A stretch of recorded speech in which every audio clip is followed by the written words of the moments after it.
पहुंचा तो कॉलेज में 12वीं मेरी इकोनॉमिक्स थी। अच्छा। हाँ, इतिहास नहीं था। और उसके बाद जब कॉलेज में फॉर्म भरे जा रहे थे तो कॉलेज के सामने एक बना हुआ है, वो स्टैंड बना हुआ है। हाँ, माँ बेटे के फॉर्म भरना सब्जेक्ट क्या था। तो वहाँ कोई एक लड़का था, उसने कपलों से कविता जी बढ़िया पढ़ाते हैं। वो एक साल भर था, हमने छात्र संघ राजनीति में आया और मैंने छात्र संघ अध्यक्ष के चुनाव। विद्यार्थी का ये है लंबे समय तक ध्यान से विद्यार्थी उसको समझ कर पढ़ो। जैसे टॉपिक आपने पढ़ा उसके बाद में उसको बंद करो। आप रील्स देख रहे हो उसके बजाय वो टॉपिक देख लो। भाई जो गलत कर रहा है वैसे इसको भी गलत कर रहा है। इस स्थिति में कोई विद्यार्थी यदि टूट जाते हैं तो इस स्थिति को कैसे संभाल लीजिए। लड़की का सवाल मैंने सर तो नेगेटिव लोग हैं उनके नंबर या जो भी ये धंधे करने के लिए प्रेम भरा किया या ऐसे ही प्रेम तो हो जाता है, लेकिन क्या मैं जोधपुर में एरिया भी जैसा था रेडियो कहानी क्या थी नमस्कार, मैं संभाराम चेदू। आप सभी का मेरी इस पॉडकास्ट यात्रा में हार्दिक स्वागत है। आज मेरे साथ वह व्यक्ति तो हैं जिन्होंने भारत में प्रथम स्थान प्राप्त किया और साहित्य आचार्य हैं, लेखक हैं और साहित्य में बड़ी रुचि रखते हैं। अहम गहराइयों से अलग जगाना केवल बाड़मेर ही नहीं परंतु पूरे राजस्थान में इनके विद्यार्थी पढ़े हुए हैं। तो सर आपका मेरी इस यात्रा में हार्दिक स्वागत है। बहुत बहुत धन्यवाद आपका चंपाराम जी।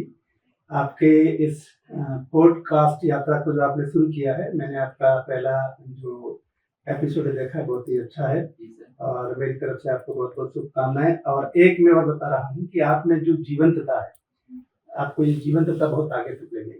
मेरी तरफ से शुभकामनाएं। धन्यवाद सर। सर पहला सामान्य परिचय कुछ बताना चाहो तो आप। सामान्य परिचय, मेरा नाम डॉक्टर BL धंधे है। मेरा जन्म क्षेत्रों में हुआ जो बाड़मेर से 70 किलोमीटर के लगभग है। अब चूंकि सीधा रास्ता हो गया तो 60 किलोमीटर दूरी है। मैंने गांव में ही पढ़ाई की है 8वीं तक की। कक्षा 12वीं मैंने राजकीय उच्च माध्यमिक विद्यालय चौटन से उत्तीर्ण की। उसके बाद मैंने राजकीय महाविद्यालय बाड़मेर में प्रवेश लिया और मैं नियमित विद्यार्थी के रूप में रहा। और BA करने के बाद में मैंने जय नारायण व्यास विश्वविद्यालय जोधपुर से नियमित विद्यार्थी के रूप में अधिस्नातक किया है। और इसी दौरान प्रीवियस के बाद में मैंने काबरा कॉलेज से BEd किया और फिर मेरा MA उत्तरार्ध हुआ। तो इस तरह से मेरी पढ़ाई रही और मैं पढ़ाई करने के बाद में मेरे अध्ययन के ठीक बाद में मैं जॉब लग गया, बेरोजगार बैठा नहीं। अच्छा, जल्दी जॉब लगी? बिल्कुल, MA करते ही मेरी जॉब लगी। कुछ समय के लिए मैं संविदा पे रहा जवाहर नवोदय विद्यालय पचपदरा में और वहाँ रहते हुए 1 साल लगभग में रहा और वहाँ रहते हुए मेरा स्थायी रूप से हो गया। उसके बाद में मेरी फिर पोस्टिंग पटना में हुई और फिर मैं राजस्थान में सवाई माधोपुर आया और उसके बाद में फिर अभी वर्तमान में बाड़मेर में। अच्छा बात की सर आपने। नहीं, आप कम एज में ही सरकारी नौकरी लगे ना? हाँ, एज तो पहले जो हकीकत जो मेरी एज है वो 3 साल ज्यादा लिखी हुई है और वैसे में 23 साल में जॉब लगे। कम एज में लगे? हाँ, कम एज में लग गया क्योंकि मैं MA करते ही जॉब लग गया, बेरोजगार बैठा ही नहीं। अच्छी बात है सर ये आपकी। सर आप गांव से निकल कर आज इस पद पर हो, कितनी खुशी होती है? खुशी तो मुझे ठीक ही लग रहा है। बस गांव में भी अभी भी गांव में सही सर, बाड़मेर गांव ही एक तरह से देखा जाए तो। हालांकि आजकल कई ऐसे जो बड़े शहर है उनके लक्षण भी बाड़मेर में मिलते हैं, लेकिन मैं मानता हूँ कि बाड़मेर में कोई ज्यादा अंतर नहीं, गाँव की तरह है। हाँ, तो मैं यहाँ उसी तरह से रहता हूँ। परिवार में आना जाना, परिवार गांव में आना जाना होता है, ज्यादा दूर है नहीं। तो एक तरह से गर्मी। हाँ, ये बात जरूर है कि मैं 2 साल के लिए बिहार में रहा और फिर मैं 1-1.5 साल तक सवाई माधोपुर रहा। तो उस समय जरूर मैं बाहर रहा, अन्यथा मैं बाड़मेर में ही। अच्छी बात है सर। सर आपकी प्रेरणा के स्रोत आप किसे मानते हैं? प्रेरणा के स्रोत तो किसी एक व्यक्ति विशेष का तो नाम क्या लें। सबसे बड़े तो जो मेरे हैं प्रेरणा स्रोत मेरे माता पिता है, जिनके जीवन से मुझे बहुत कुछ मिला है। मेरे पिताजी बहुत कर्मठ और ईमानदार हैं। आज मैं अगर बताऊं, उनकी उम्र 88 साल है। आज भी वो हमारे परिवार में, हमारे घर में सबसे पहले सुबह उठते हैं। आज भी उनका खेत जाना आना और कोई नशा नहीं, खाना 2 टाइम का खाते हैं, कोई नशा नहीं। और आज भी एकदम वर्किंग है। हाँ, ये बात है कि मेरी माँ अभी संसार में नहीं है, तो मेरे माता पिता से मुझे प्रेरणा मिली, और जहाँ भी जीवन में आगे बढ़े विद्यार्थी जीवन में, तो हर एक से प्रेरणा मिली है। शिक्षक के रूप में आज के संदर्भ में देखकर तो मैं विद्यार्थियों को पढ़ाता हूँ, तो मुझे विद्यार्थियों से भी प्रेरणा मिलती है। और एक अगर आप कहें कि आदर्श के रूप में किसे मानते हैं, तो मैं 3 नाम लेना चाहूँगा। एक युवाओं के प्रेरणा स्रोत स्वामी विवेकानंद। जब भी मुझे समय मिलता है तो मैं उनको पढ़ता हूँ, उनका कर्मयोग मैंने पढ़ा है। इसी तरह से भारतीय संविधान शिल्पी बाबा साहेब डॉक्टर भीमराव अम्बेडकर, जिनकी वजह से आज हम ऐसे सुंदर आसियाने में हैं।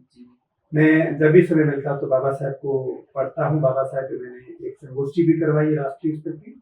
बाबा साहब पे मैंने एक पुस्तक का संपादन भी किया है, और साथ साथ में missile man APJ Abdul Kalam साहब को भी पढ़ता हूँ। उनकी अग्नि की उड़ान हो, चाहे तेजस्वी मन हो, उनकी पुस्तकें पढ़ी, उनके जीवन से मुझे प्रेरणा मिलती है। सर, आपने तीनों में जो नाम बताए, ये अपने आप में विद्यार्थियों के लिए आदर्श है माने तो। बिल्कुल बिल्कुल। अगर इनके जीवन को अच्छे से अपन पढ़े और जीवन में उतारे और उनके ऊपर अमल करें और चलना शुरू करें, तो जीवन का निर्माण हो सकता है। अगला सर क्वेश्चन है, आपने अब तक कितनी भर्ती परीक्षा दी और उनमें सफलता अर्जित की? अंतिम परीक्षा कौन सी थी? ये प्रश्न तो छोटा, उत्तर लंबा है थोड़ा। ठीक है, तो मैंने आपको बताया, मैंने एमए और बीएड किया। उसके बाद में मेरी पहली जॉब संविदा के रूप में लगी।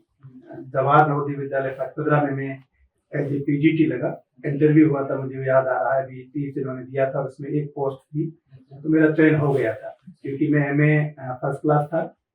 और उस समय जब भी बात कर रहा हूँ, मैंने एमए किया 2002-3 में, मतलब 22-23 साल हो गए हैं। उसमें मेरी एमए में फर्स्ट डिवीजन थी, तो मेरा हो गया सिलेक्शन। उसके बाद में वहीं रहते हुए मैंने बच्चों को पढ़ाते हुए मैंने अध्ययन किया। तो मेरा सबसे पहले नवोदय विद्यालय और केंद्रीय विद्यालय के कमांड एग्जाम हुआ था। उसमें टीजीटी का एग्जाम पहले हुआ था। टीजीटी में मेरी ऑल इंडिया फर्स्ट रैंक हुई। हाँ, और टीजीटी का भी पैरेलल एग्जाम हुआ था। टीजीटी का एग्जाम हुआ, टीजीटी में मुझे बलांगीर उड़ीसा में पोस्टिंग मिली, लेकिन तब तक पीजीटी का रिजल्ट आ गया। और संयोग ये था कि पीजीटी में भी मेरी फर्स्ट रैंक लगी। तो उस समय मैं आरएस की एग्जाम की तैयारी कर रहा था, मेरा प्रीलिम्स हो गया था, मेंस में दे रहा था। तो उस दौरान मैंने टीजीटी ज्वाइन नहीं किया। पहला जॉब था, फर्स्ट रैंक थी, लेकिन मैंने अवॉइड किया, ज्वाइन नहीं किया। मैंने पीजीटी में सिलेक्शन रखा था। 2 महीने बाद पीजीटी में पोस्टिंग मिली। सितंबर 2004 में, मैंने कहा 2003 में तो मैं यहाँ रहा, और सितंबर 2004 में मेरी जवाहर नवोदय विद्यालय अररिया पटना संभाग में आता, वहां मेरी पोस्टिंग हुई। और उस दौरान वहां पोस्टिंग से पहले मैंने स्कूल व्याख्याता का आवेदन किया था। और स्कूल व्याख्याता का चूंकि आरपीसी की प्रक्रिया लंबी चलती थी उस समय, तो 3 साल उसमें लगे, और मैंने 2 साल वहां जॉब किया। और उसके बाद में ट्रांसफर होकर सवाईमाधोपुर आया, जयपुर जोन में। तो यहाँ आने के बाद में वो जो आवेदन पहले किया था, 3 साल से भी ज्यादा, 4 साल में वो प्रक्रिया पूरी हुई, और मेरा 11वीं रैंक से स्कूल व्याख्याता में चयन हुआ। मैंने, हाँ बिल्कुल, और 2004 का फॉर्म भरा और 2007 में मैं पोस्टिंग दी। तब तक मेरी 3 साल जॉब हो गई मेरी सेंट्रल गवर्नमेंट में as a PGT Navodaya Vidyalaya में। उस दौरान मैंने वहां सवाईमाधोपुर में रहते हुए एक मेरे मित्र थे, उनके साथ मिलकर के तैयारी की, दिल्ली पीजीटी का दिया था। तो उसमें भी मेरा सामान्य वर्ग में हुआ था, पर मैं गया नहीं। फिर मैं जब यहाँ आया बाड़मेर में, तो मेरी पोस्टिंग स्कूल व्याख्याता में हुई। तो मुझे लगा कि एक टीचर के रूप में हो तो फिर बाहर की यही अपने जिले में ही ठीक है, और यहाँ जो लेक्चरर पोस्ट होती है वो गजेटेड पोस्ट होती है। तो मैंने राजकीय उच्च माध्यमिक विद्यालय रानीगांव में ज्वाइन किया, और उसके बाद में 2007 से 2010 वहां रहा। 10 में मैं यहाँ राजकीय उच्च माध्यमिक विद्यालय स्टेशन रोड बाड़मेर आ गए, जो भी इंग्लिश मीडियम स्कूल के रूप में चल रहा है। और 2012 में ही मेरा कॉलेज सहायक आचार्य में चयन हो गया। बिल्कुल, क्योंकि उसमें व्याख्याता पद था, और 2018 में असिस्टेंट प्रोफेसर पद नाम दिया है। तो 2012 में 10 वाली भर्ती में हुआ। 2012 में मेरी पोस्टिंग होगी राजकीय महाविद्यालय बाड़मेर, और 2012 में ही आरएस में भी मैंने इंटरव्यू दिया और मेरा चयन हुआ। क्योंकि मैं इंटरव्यू में RS और RPC मैंने भरा था, नीचे वाली पोस्ट भरी नहीं, तो मुझे वो नहीं मिला। लेकिन मेरा अगर मैं नीचे वाला एक भी RPS भरता या उससे नीचे आता तो मुझे अच्छा पद मिल जाता, पर मैंने वो अवॉइड किया, मैंने भरा नहीं। तो 2012 से मैं राजकीय महाविद्यालय बाड़मेर में सहायक आचार्य के रूप में सेवा की। मतलब वहीं तक जो ना हाँ, मतलब 2-3 जॉब को रिजाइन किया और 1-2 को ज्वाइन नहीं किया, तो 5-6 जॉब में मेरा सेलेक्ट हुआ। बिल्कुल। सर आपकी हिंदी विषय में रुचि कैसे हुई? हिंदी विषय में रुचि तो कोई ऐसा बड़ा कारण तो नहीं है, क्योंकि जब 12वीं में किया, उसके बाद कॉलेज आए, तो उस समय हमारे राजकीय महाविद्यालय बाड़मेर में साहित्य अकादमी से सम्मानित साहित्य में तो बहुत बड़ा नाम डॉक्टर आयदान सिंह भाटी पढ़ाते थे हमें, और उसमें व्याकरण में भी एक बहुत बड़ा नाम है डॉक्टर राघव प्रकाश। ये राजकीय महाविद्यालय बाड़मेर में हिंदी के शिक्षक थे, और जब इनकी कक्षाएं हमने की तो हम इनसे प्रभावित हुए, और उसके बाद में मुझे लगा कि हिंदी विषय थोड़ा ठीक है, क्योंकि हिंदी मात्र रोजगार तक सीमित नहीं है, हिंदी विषय में जीवन का निर्माण भी है। बिल्कुल, नैतिक मूल्यों का विकास है। और हम हिंदी में जब सब साहित्य पढ़ते हैं, जब हम मुंशी प्रेमचंद को पढ़ते हैं, जब माधवी वर्मा को पढ़ते हैं, मैथिली सेनगुप्त को पढ़ते हैं, या अन्य साहित्यकारों को पढ़ते हैं, तो कहीं न कहीं हमें एक जीवन मूल्य की प्रेरणा मिलती है। तो मैंने हिंदी को जो है चुना, और मैंने स्नातकोत्तर हिंदी विषय से किया, और बहुत ही नियमित विद्यार्थी के रूप में रहा। और जब मैंने जयनारायण व्यास विश्वविद्यालय में नियमित विद्यार्थी के रूप में जब अध्ययन किया, तो उसमें बहुत बड़े नाम मैं कह सकता हूँ, डॉक्टर सोहनदान चारण, डॉक्टर DK गौतम, जिन्होंने आचार्य विश्वनाथ प्रसाद मिश्र के शोध निर्देशन में PhD की है, doctor Kaushalnath Upadhyay, doctor Kishorilal Regar, doctor SK Meena, और तमाम नाम है, डॉक्टर पोनदास जी है। ये तमाम जो है हमें पढ़ाते थे नियमित कक्षा में, उनका पढ़ाया हुआ आज भी जो है बिल्कुल स्मृति में है। तो वहां से मुझे लगा कि मेरा टर्निंग पॉइंट वही था कि मैंने जयनारायण व्यास विश्वविद्यालय में नियमित विद्यार्थी के रूप में अध्ययन किया, तो मुझे बहुत कुछ मिला। और उसके बाद में जो है मैंने कहा MA करते मेरी जॉब भी लगी। यानी अच्छे शिक्षकों से पढ़ने से आपका सपना जल्दी मिल गया ना? बिल्कुल बिल्कुल। सर एक विद्यार्थी को साहित्य पढ़ना चाहिए? हाँ, साहित्य तो पढ़ना ही चाहिए। मैं एक छोटा उदाहरण दूंगा। मेरे कजन है डॉक्टर N राम, जो भी ओमान में है। ये बात है MA के बाद की, और आज से बहुत 15 साल पहले की, आप समझ लीजिए। बातों में उन्होंने मुझे पूछा, क्योंकि मैं MA कर चुका था, तो बातों ही पूछा कि तेरे उपन्यास कितने पढ़े हुए हैं? तो मैंने कहा मेरे तो उपन्यास पढ़े हुए हैं। तो मैं तो खुश था कि मैंने 30 से ज्यादा उपन्यास पढ़ रखे थे। तो मैंने कहा आपने तो? मैंने 100 से ज्यादा पढ़े। तो एक डॉक्टर होकर के एक शिशु रोग विशेषज्ञ अगर इतने उपन्यास पढ़ते हैं, साहित्य को पढ़ते हैं, तो निश्चित रूप से मैं ये कहना चाहूंगा कि आप प्रतियोगिता के उद्देश्य से नहीं, जीवन निर्माण के लिए भी आप साहित्य को अगर पढ़ते हैं तो बहुत कुछ सीखने को मिलता है। बिल्कुल, साहित्य तो पढ़ना ही चाहिए।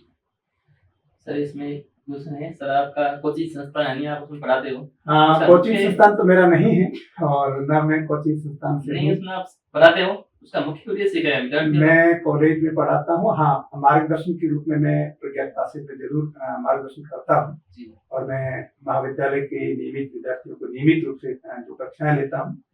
हाँ, तो सर ये कोचिंग में पढ़ाने का मुख्य उद्देश्य क्या है? विद्यार्थियों का प्रेम, या आपके प्रति स्नेह, या आपकी रुचि, या ऐसा? नहीं, देखिए, एक तो बात है कि कोचिंग जो है उसका उद्देश्य ये होता है, लेकिन मैं कोचिंग से सीधा जुड़ा हुआ नहीं हूँ, पहली बात तो। ठीक है, मार्गदर्शन के रूप में जो रहता हूँ, और मेरा ये मानना है कि मेरा जो अध्ययन है, शिक्षण है, वो मुझे अच्छा लगता है विद्यार्थियों को पढ़ाना, क्योंकि अगर हम पढ़ाएं और विद्यार्थी वास्तव में उस बात को स्वीकार करे, उस बात पर अमल करे, और उसके जीवन का निर्माण अगर होता है, तो बड़ी खुशी होती है शिक्षक को। और मैं बताऊं, मेरे जैसे एक विद्यार्थी के रूप में उसको एक आदर्श विद्यार्थी के रूप में मानता हूँ, महिपाल सिंह काटिया, जो वरिष्ठ शिक्षक तैयारी के उद्देश्य से आए थे। आज भी वो जहाँ भी जाते हैं तो बड़े पोलाइट वे में और बड़ी विनम्रता से स्मरण में रखते हैं। वो भूलते नहीं है कि मैं वहां गया और मैंने सीखा। वरिष्ठ शिक्षक उसके बाद स्कूल व्याख्याता बने, और उसके बाद में उनका कॉलेज सहायक आचार्य, अभी मेरे बराबर है, हम दोनों असिस्टेंट प्रोफेसर है। और उनका स्कूल रखा था। मैं जब पहली बार जब उनका एग्जाम हुआ था बड़ी शिक्षक में, तो उनको 300 में से 291 नंबर, 291 बिल्कुल 300 में से 291 नंबर हिंदी में, आरपीसी में, वो भी नेगेटिव मार्किंग के बाद में। ये बड़ी बात है। और तो उन्होंने मतलब पूरे कागज की तरह थे, उन्होंने सब कुछ जो है किया। मैं ये नहीं कह रहा हूँ कि मुझसे जुड़ने के बाद किया, उन्होंने अपनी मेहनत की, लेकिन एक माध्यम जरूर में बना। तो ऐसे विद्यार्थी जब जुड़ते हैं जीवन में तो बड़ा अच्छा लगता है। बिल्कुल नहीं, आपका ये रुचि का काम है ना, आपका ये हाँ बिल्कुल, मैं बताऊँ, पढ़ाने में मुझे रुचि है और इसी आधार पे मैं विद्यार्थी से जुड़ा रहता हूँ।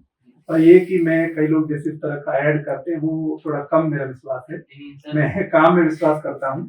तो जो भी विद्यार्थी जुड़ा है अंतर्मन से, तो मैंने पूरा प्रयास किया है कि मैं उसकी जो अपेक्षाएं हैं उन पर खरा उतरूं।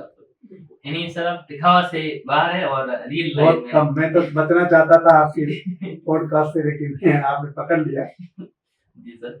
हाँ सर, अगला क्वेश्चन विद्यार्थी का ये, सर आखिर विद्यार्थी को कोचिंग करनी चाहिए या नहीं? यदि करनी चाहिए तो किस समय करनी चाहिए? देखिए, ये सवाल बड़ा अच्छा है। विद्यार्थी को कोचिंग करनी चाहिए, इस संबंध में थोड़ा लंबा उत्तर है, थोड़ा अपन इसका विस्तार से बात करते हैं। जैसे मैं महाविद्यालय में पढ़ा रहा हूँ, तो अभी मैं जहाँ पढ़ा रहा हूँ वहाँ बीए के साथ एमए भी रनिंग है। तो मेरा ये मानना है, मैंने नोट किया है कि गांव से जो बच्चे आते हैं, आजकल तो कॉलेज सब जगह ब्लॉक स्तर पे हो गए, लेकिन फिर भी कई बच्चे ऐसे होते हैं जो चाहते हैं कि भी, जैसे कई बच्चे डीयू में पढ़ने जाते हैं, आरयू में जाते हैं, उसी तरह कई गांव के बच्चे वहां नहीं जा पाते हैं, दिल्ली और जयपुर, तो वे सोचते हैं कि कम से कम जिला मुख्यालय पे जाए। तो बड़ी संख्या में बच्चों के आवेदन आते हैं और उसके बाद जब बच्चे यहाँ आते हैं तो मैंने ट्रेंड देखा है कि बच्चे कॉलेज में एडमिशन तो ले लेते हैं, लेकिन आजू बाजू में किसी कोचिंग को पकड़ लेते हैं।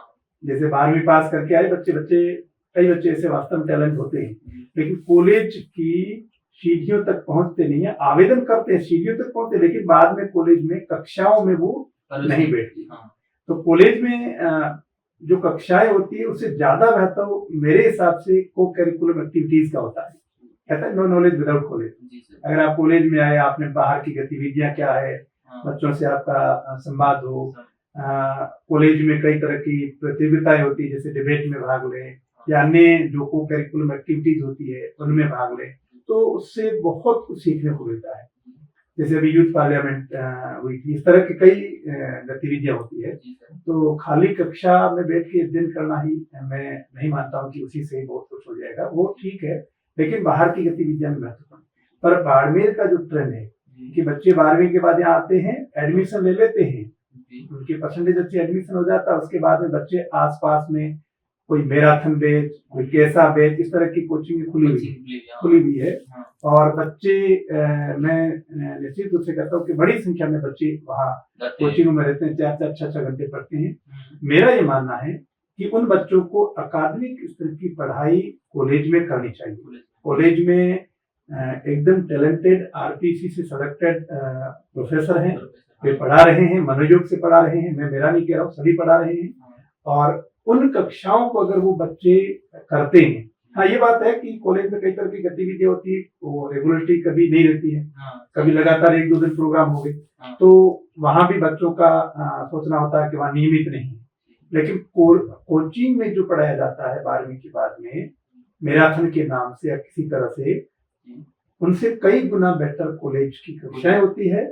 हाँ, अगर कोचिंग उनको ज्वाइन करना है तो वो फाइनल ईयर में जाते कर सकते हैं, मेरा मानना, लेकिन कम से कम फर्स्ट ईयर में तो नहीं करना चाहिए। और दूसरा ये भी कारण है कि जो बच्चे आते हैं फर्स्ट ईयर में, जो कोचिंग में जाते हैं मैराथन के नाम पे, वहां चलाने वाले बैच वो बच्चों को पहले से ही क्या करते हैं, लोग लुभावने लालच देते हैं, स्कूलों में पहुंच जाते हैं, कहते हैं कि आप बच्चे को सीधा वहां भेजना, 6 घंटे क्लास लगेगी, साल पूरा बैच चलेगा, उसके बाद में सिलेक्शन किस में होना है, आपके कांस्टेबल में होना है, पटवारी में, एलडीसी में, ग्राम सेवक में।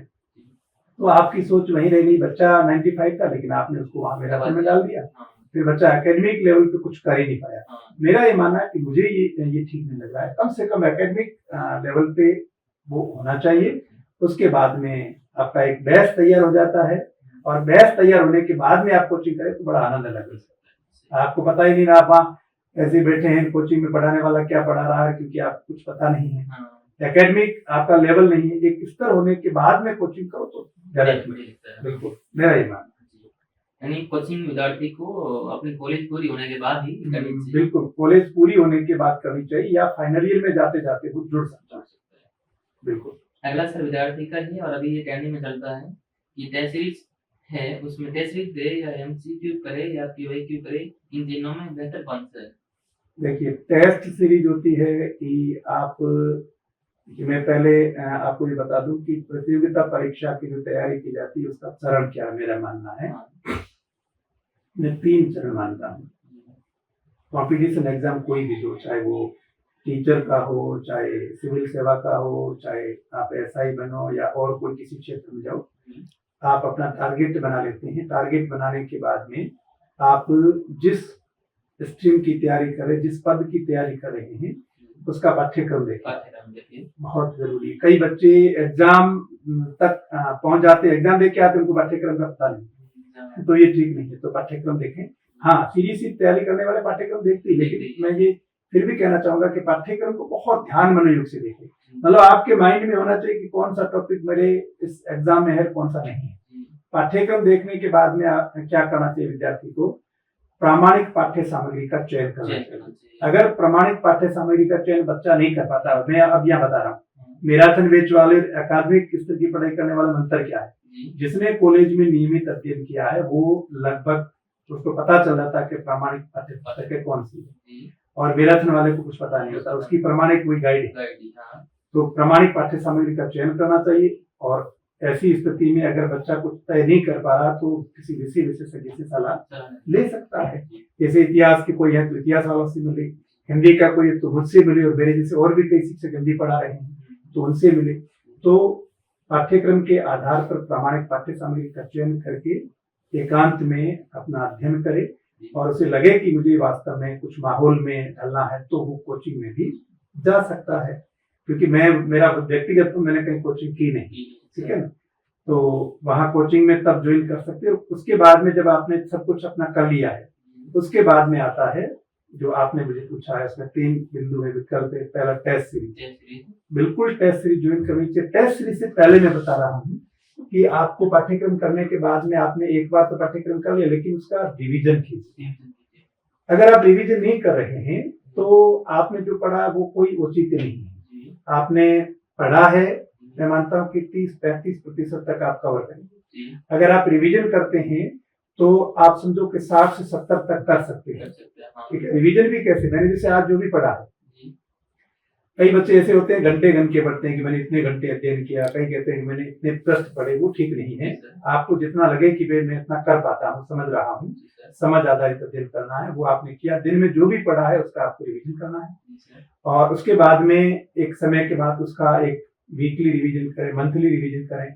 तो पाठ्यक्रम का बढ़िया सा रिवीजन होने के बाद में जो नीड है वो है टेस्ट सीरीज। अगर आप अपना मूल्यांकन नहीं करते हैं, एक प्रामाणिक टेस्ट सीरीज को ज्वाइन करें। और टेस्ट सीरीज जैसे आपको लगे कि नहीं है, आजकल तो ऑनलाइन का जमाना सब जगह है, अगर ऐसा आपको लग रहा है तो आप 4-5 मित्रों के बीच में भी ऐसा ग्रुप क्रिएट कर सकते हैं और टेस्ट सीरीज स्वयं बना सकते हैं। टेस्ट सीरीज बनाने के बाद में आपकी टेस्ट सीरीज में आपका जो आधार है, वर्तमान में तो एमसीक्यू ही है और कोई है नहीं, और उसमें आपका जो आप पीवाईक्यू कह रहे हो, प्रीवियस के देखने भी चाहिए आपको, क्योंकि आपने टेस्ट सीरीज की है।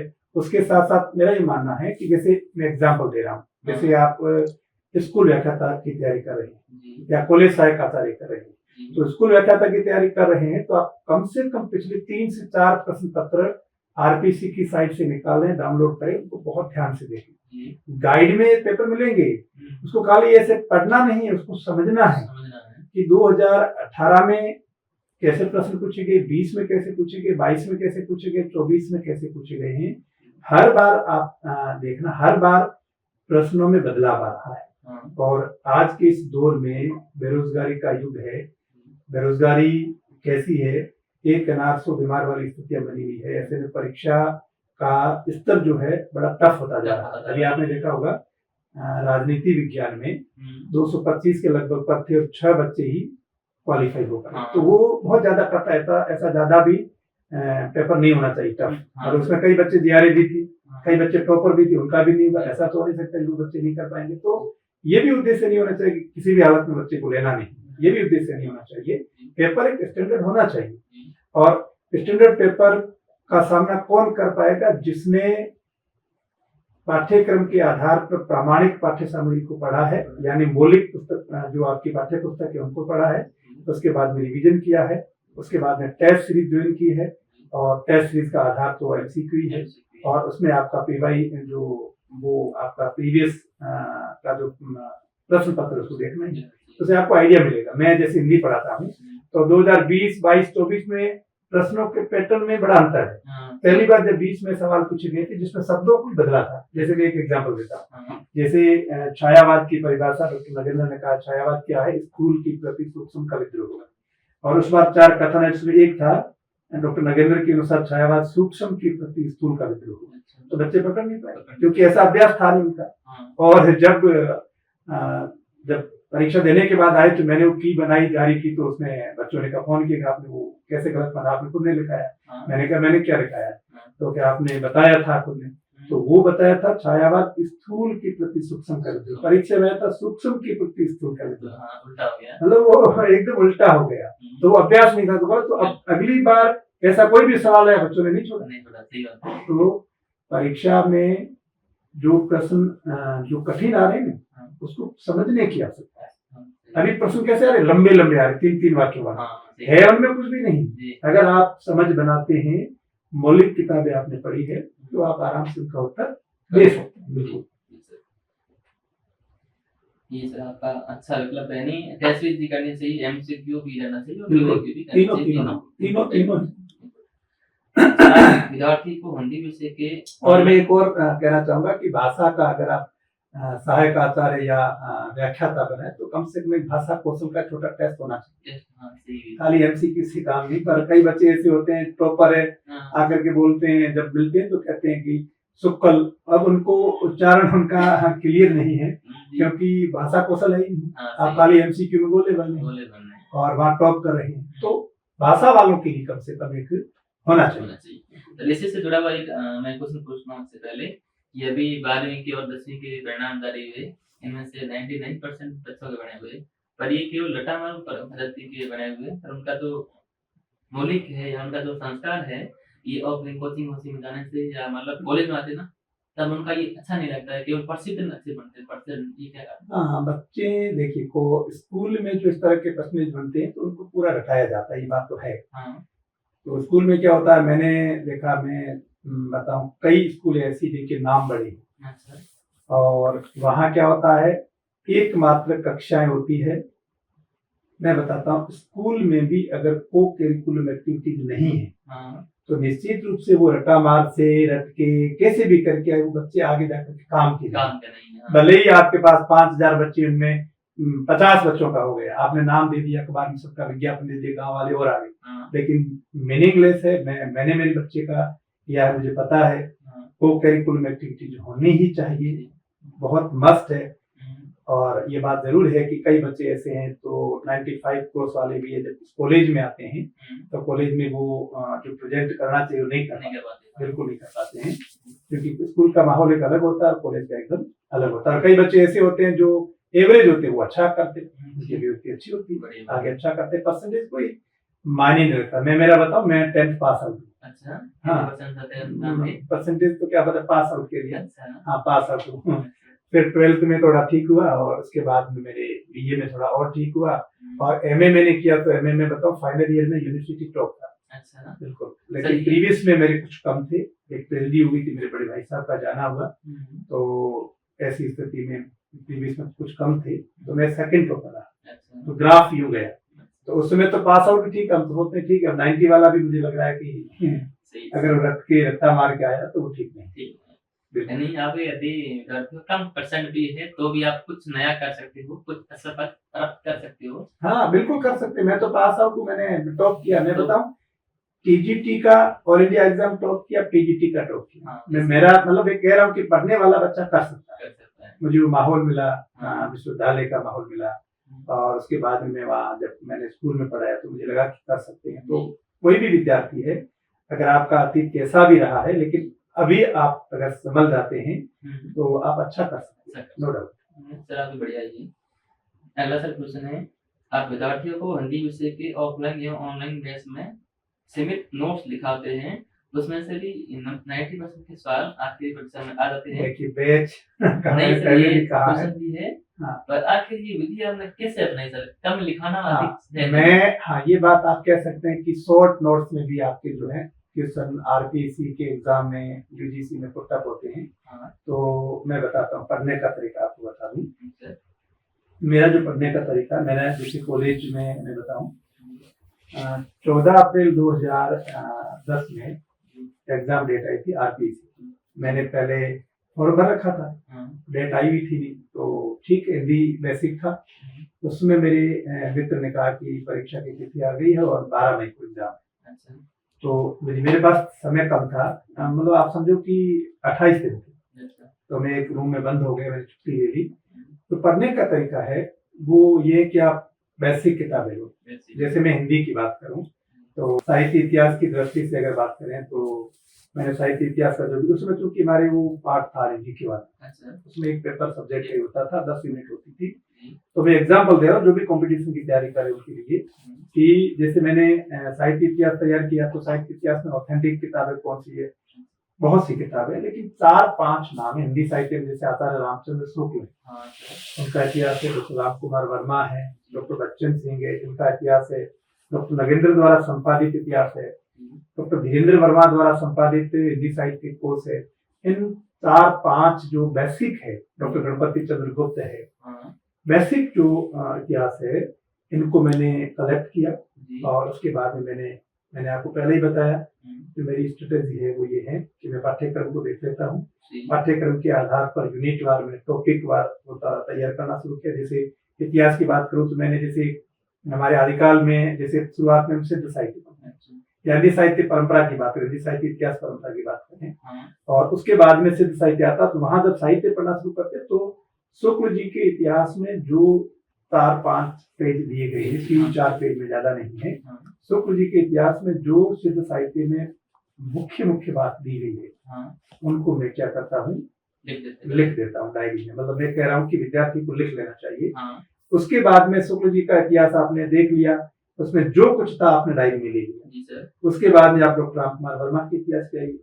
राम कुमार वर्मा के इतिहास में भी वही बात होगी जो शुक्ल जी ने की है, लेकिन कुछ बातें अलग होगी। जो बातें अलग है वो आपको लेनी। इसी तरह से डॉक्टर बच्चन सिंह के इतिहास में आइए, वहां भी आपको 1-2 बिंदु तो नए मिलेंगे, तो वो आप ले लीजिए। फिर डॉक्टर नगेंद्र द्वारा संपादित इतिहास में, वहां भी आपको कुछ ऐसा नया मिलेगा। तो उसके बाद में आपके पास में 5-6 इतिहास जो थे आधार के रूप में, उनको आपने लेकर के आपने एक टॉपिक एग्जाम्पल के रूप में सिद्ध साहित्य तैयार कर लिया। मैं आपको पूरे विश्वास के साथ कहता हूँ एक भी प्रश्न बाहर से नहीं आएगा। आपको गाइड देखने की आवश्यकता नहीं। अब इसमें होता क्या है कि आपको टारगेट बनाना होगा कि मुझे ये टॉपिक है, मुझे ये टॉपिक आज पूरा करना है या 6 घंटे में पूरा करना है। जब आपके सामने एक टारगेट रहेगा, एक विजन रहेगा, तो मैं आपको पूरे विश्वास के साथ कहता हूँ कि किसी तरह से आपको थकान महसूस नहीं होगी, आपको नींद नहीं आएगी, आपको इधर उधर भागने की आवश्यकता नहीं। हाँ, ये बात है कि पौना घंटा लिया, 5 मिनट का ब्रेक ले, फिर वापस देखो, फिर ब्रेक लो, फिर आप रफली इसका अभ्यास करो। उस आधार पे आपके पास में क्या होगा, शाम तक आपकी 1-2 टॉपिक जो पूरे होगी उसके ब्रीफिंग नोट्स हो गए। फिर उनका बार रिवीजन करो, और अगर आप उसका 7-8 बार रिवीजन कर लेते हैं तो मैं आपको बताऊं, मैंने 9 यूनिट तैयार की थी, 90 में से 82 सवाल है, बिल्कुल उस डायरी में से ही आए, बाहर से आए नहीं, क्योंकि सिलेबस के अकॉर्डिंग सवाल आने थे। और एक यूनिट थी जो विशेष रचनाओं से संबंधित थी, उनका मैंने ऊपर से समीक्षाएं पढ़ी थी, उससे काम हो गया, क्योंकि उसमें पेपर का जो स्तर था वो भी सामान्य था, ठीक था। मतलब आज का स्तर नहीं था, आज तो अंदर से लीक सवाल आते हैं, तो बड़ी दिक्कत होती है। तो उसमें ऐसा था नहीं, जैसे बालकांड अभी है, जैसे फर्स्ट ईयर में भी है, कॉलेज वाले पाठ्यक्रम में भी, और सेकेंड ईयर में भी संयोग से रामचरितमानस का बालकांड है, जिसमें 361 छंद है, 361 बार जो चौपाई दोहा छंद है उसका पुनरावृत्ति हुई है। मतलब वो 361 बार आया है, और उसको अगर चौपाई में जाकर के मल्टीप्लाई करते 1400 के आसपास, और वो बच्चा कैसे कर पाएगा? तो उसका रिव्यू पढ़ने, लेकिन रिव्यू से काम चल नहीं रहा, आजकल अंदर से सवाल आ रहा है। तो काफी टेढ़ा काम है बिल्कुल। और वो है कहाँ, उसका क्या पहले अंक विभाजन हुआ करता था, आजकल अंक विभाजन भी है नहीं। तो मेरा ये मानना है कि इस तरह का कोई एक टॉपिक है तो उसको अवॉइड करना चाहिए, क्योंकि उसके अनुपात में बाकी पूरा पाठ्यक्रम हो सकता है इतने समय। तो मेरा मानना है कि उस पर ज्यादा ध्यान, हाँ इसको भी छोड़ना नहीं चाहिए, इसकी भी समीक्षा तो करनी ही चाहिए। बिल्कुल बिल्कुल। अगला क्वेश्चन आपकी जीवन यात्रा से ही है कि आप ऐसी कोई बात बताइए अपने कॉलेज जीवन की जो आपको अच्छी लगी हो। कॉलेज में तो सब अच्छा ही लगा। कॉलेज में तो मैंने कहा, मैं जब 12वीं करके यहाँ आया था तो जब हमने एडमिशन लिया रेगुलर विद्यार्थी के रूप में, माहौल ऐसा था नहीं, लेकिन ये था कि मेरे गांव में, मेरे परिवार में और कई और भी मतलब जोग में इस क्षेत्र में ज्यादा है, सीमावर्ती क्षेत्र है। मेरे गांव क्षेत्रों की बात करें तो बड़ी संख्या में जोग में, मेरे दादा के परिवार में ही मेरे से बड़े पदों पर भी है। बिल्कुल। और ऐसी स्थिति में प्रेरणा तो मिलती ही है। तो जब कॉलेज में पहुंचा तो कॉलेज में 12वीं मेरी इकोनॉमिक्स थी, हाँ इतिहास नहीं था। और उसके बाद जब कॉलेज में फॉर्म भरे जा रहे थे तो कॉलेज के सामने एक बना हुआ है, वो स्टैंड बना हुआ है, हाँ हम वहाँ बैठे के फॉर्म भरना, सब्जेक्ट क्या रखें। तो वहाँ कोई एक लड़का था, उसने कहा फिलोसफी लिखो, ललिता जी बढ़िया पढ़ाते हैं। वो एक साल भर से हमने कहा लिखो फिलोसफी। तो ये डिसाइड नहीं था कि सब्जेक्ट लेना क्या है। कॉलेज में आकर के एक बार वो, मैंने कहा वहाँ सामने स्टैंड पे बैठने वाले लड़कों ने कहा वो मैं लिखा। हाँ तो हाँ वो उसमें कुछ पता नहीं था। आज बहुत बच्चा जो है 10th में तय कर लेता है, उस समय में वो आइडिया नहीं था। तो मेरे पॉल साइंस, फिलोसफी और हिंदी सब्जेक्ट रहे, तो इस तरह से मैंने वो चयन कर दिया। उसके बाद में भी हो गई। बिल्कुल। सर आप छात्र राजनीति में सक्रिय रहे, फिर इस शिक्षा की तरफ कैसे रहे? हाँ छात्र राजनीति में सक्रिय तो क्या रहे, लेकिन जब मैं बीए फाइनल में था तो कुछ मित्रों का साथ था कि ठीक है आप चुनाव लड़ो। छात्र संघ चुनाव मैंने लड़े। उससे पहले मैं चूंकि पढ़ा रहा था, आदर्श शिक्षण संस्थान में 1 साल पढ़ाया और अपना चला रहा था। जब उस क्षेत्र में आए तो वो काम छोड़ दिए और उस समय मैं छात्र संघ राजनीति में आया और मैंने छात्र संघ अध्यक्ष के चुनाव। तो मैं अध्यक्ष तो नहीं बन पाया, लेकिन मैंने चुनाव लड़े तो मुझे काफी थोड़ा समझ में आया कि छात्र संघ की राजनीति कैसी होती है। तो उसमें सुरताराम जी मेघवाल जो मेरे बड़े भाई भी लगते हैं, तो उसमें वो थे, तो वो गाइड कर रहे थे। तो मैंने कहा ठीक। तो उसमें छात्र संघ अध्यक्ष नहीं बनता है, लेकिन उसमें एक यूनियन बनी थी अलग से, उसका मैं अध्यक्ष रहा। और उसके बाद में मैं जब जयनारायण व्यास विश्वविद्यालय गया नियमित विद्यार्थी के रूप में, तो वहाँ अलग अलग विंग में अलग अलग फैकल्टीज में भी चुनाव होते थे। तो मैंने पुलिस के चुनाव लड़े वहाँ भी, और फिर वहाँ जनरल सेक्रेटरी रहा। और उसमें तत्कालीन जो मुख्यमंत्री थे गहलोत साहब, उनसे हमने शपथ ली। और उसके बाद में उस दौरान मेरे बड़े भाई साहब जो शिक्षक थे और बहुत ही इंटेलिजेंट थे, वो रहे नहीं, उनका जाना हुआ। और उसके बाद में स्थिति कुछ अनुकूल थी नहीं, तो वो मुझे छोड़ना पड़ा। और मुझे लगा कि उसके बाद में जब वहां से मैं जयनारायण व्यास में नियमित रूप से रहा, तो मुझे लगा कि ये ज्यादा ठीक है, उसमें खर्चा भी चाहिए, वो चाहिए। तो मैंने वो क्षेत्र छोड़ करके इसमें ध्यान दिया। तो इसमें ध्यान दिया तो मेरा सिलेक्शन हो गया। और वहाँ एमए के दौरान जो है मेरे बड़े भाई जो गंगाराम है, तो उन्होंने भी मेरा सहयोग किया। तो समय पर सहयोग किया और उसका नतीजा है कि मेरी जॉब समय पर लग गई। इसमें भैया का भी आता बहुत अधिक सहयोग। हाँ बिल्कुल, भाई साहब ने सहयोग किया और माता पिता की प्रेरणा थी और सीखने को सभी से मिलता है। सर अगला क्वेश्चन है कि विद्यार्थी का ये है लंबे समय तक ध्यान कैसे रखे? विद्यार्थी लंबे समय तक याद कैसे रखे? हाँ ये तो मैंने बताया, जो स्ट्रेटेजी पढ़ने की है वो तरीका तो वही है। और जब बच्चा पढ़ता है तो मैंने कहा कई बच्चे, जब मैं बच्चों से बात करता हूँ तो पढ़ तो रहे हैं, लेकिन पढ़ते पढ़ते उनका माइंड पता नहीं कहाँ जा रहा है। और आज जो सबसे बड़ी समस्या है सोशल मीडिया की समस्या है। आज का विद्यार्थी उसको छोड़ पा ही नहीं रहा है, क्योंकि वो उसका आदी हो गया। पढ़ने वाला नहीं पढ़ने वाला सब उसमें डूबे हुए हैं। इसलिए कई देशों में उसको बैन किया गया है और जल्दी ही हमारे यहाँ भी हो जाएगा। तो जब पढ़ते समय कई तरह की बातें आती माइंड में, जैसे मेरा क्या था, हाँ मैं पढ़ता था तो मेरे माइंड में भी बात आती थी, सभी के माइंड में आती है। तो मैं क्या करता था, एक डायरी रखता था, जी एक पॉकेट डायरी, उसमें लिख लेता था मुझे काम करना, अच्छा लिखने के बाद भूल जाता था। अच्छा जैसे सुबह उठ गया कुछ चीजें होती, लिख लेता था आज करनी, उसके बाद में कोई भी माइंड में अपने एक डायरी रख, कुछ भी रखो, उसमें नोट कर दो जी और माइंड को ये मैसेज करो कि मैं 1-1.5 घंटे पढ़ूंगा, इसमें कोई चीज बीच में आई नहीं और पूरा ध्यान लगा करके पढ़ूंगा, समझ करके पढ़ूंगा। और जो टॉपिक पढ़ो, ज्यादा मत पढ़ो, जी कम पढ़ो, लेकिन उसको समझ कर पढ़ो। समझ कर जैसे एक टॉपिक क्या आपने पढ़ा, हाँ, उसके बाद में उसको बंद करो, जी उस किताब को बंद करने के बाद में आप एक रजिस्टर सामने रखो जी और उस रजिस्टर में आप लिखो कि आपने जो पढ़ा था उसमें कितने पॉइंट्स आप सही लिख पा रहे हैं और कितना आप भूल रहे हैं। जी एक बार लिखो और उसके बाद में आप एकदम से उसको देखो मत, आप थोड़ा सा प्रेशर डालो कि भाई मैं कहाँ भूल रहा हूँ, हाँ तो कुछ कुछ चीजें और आएगी और ऊपर। और उसके बाद में भी आप मेमोरी में नहीं ला पाते हैं तो उसमें आपके पास पड़ा, उसको देख लो, हाँ, जी, उसमें जो चीज आएगी वो मेमोरी में आपकी रहेगी लंबे समय। और फिर उसका मैं हमेशा कहता हूँ कि रिवीजन तो करना है, आपने जो भी दिन में पढ़ा आपको रिवीजन करना है। और सोते समय जो बच्चे रील्स स्टेटस देखते हैं, हाँ। रील्स देखते हैं, उनके बजाय जी, बच्चों को अपना टॉपिक पढ़ करके लास्ट में सोना चाहिए, क्योंकि माइंड में वही रहेगा। और सोते समय यही मैसेज करके सोना है कि इस बार जो मैं जिस परीक्षा की तैयारी कर रहा हूँ उसमें मेरा सिलेक्शन पक्का होगा। हम्म, और ये मैसेज करके जाएंगे तो वही ऊर्जा जब सुबह आप उठेंगे तो आप में आएगी और आपका लक्ष्य हो जाएगा। जी सर। अगला सर विद्यार्थी का ही क्वेश्चन है और कुछ हटकर है। कई बार कार्य अधिक होने के कारण अध्ययन से ध्यान भटक जाता है, इससे में क्या करना चाहिए? अध्ययन से ध्यान भटकते इसमें मैंने कहा कि जैसे कोई माइंड में आएगी बात हाँ, तो आप उसको नोट करो, नोट करना चाहिए। बिल्कुल नोट करोगे तो उसको पढ़ी रहेगी। हाँ, और जैसे ही आप गए, अब मैं एक एग्जाम्पल बताता हूँ, मैंने पीडी में पढ़ा था, एक मैं नाम भूल रहा हूँ, हाँ, दिल्ली में एक आईपीएस थे जो दिल्ली पुलिस में रहे, जी, दिल्ली पुलिस में रिजर्व पुलिस में उनकी नौकरी थी, जी, बिहार के थे। हम्म, तो वो रिजर्व ट्रैफिक पुलिस में, अच्छा, ट्रैफिक पुलिस में तो नौकरी चुनाव की होती है। हाँ, चलें, तो वो कहते हैं, वो उन्होंने लिखा था, उनका उनका इंटरव्यू छपा था हाँ, कि मुंह में तो विसल होती थी, हाँ, सीटी बजती थी हाँ, और जेब में नोट्स होते थे। नोट्स होते थे। मैं मुखर्जी मार्ग से जब बच्चों को निकलते देखता था तो मैं प्रभावित हुआ।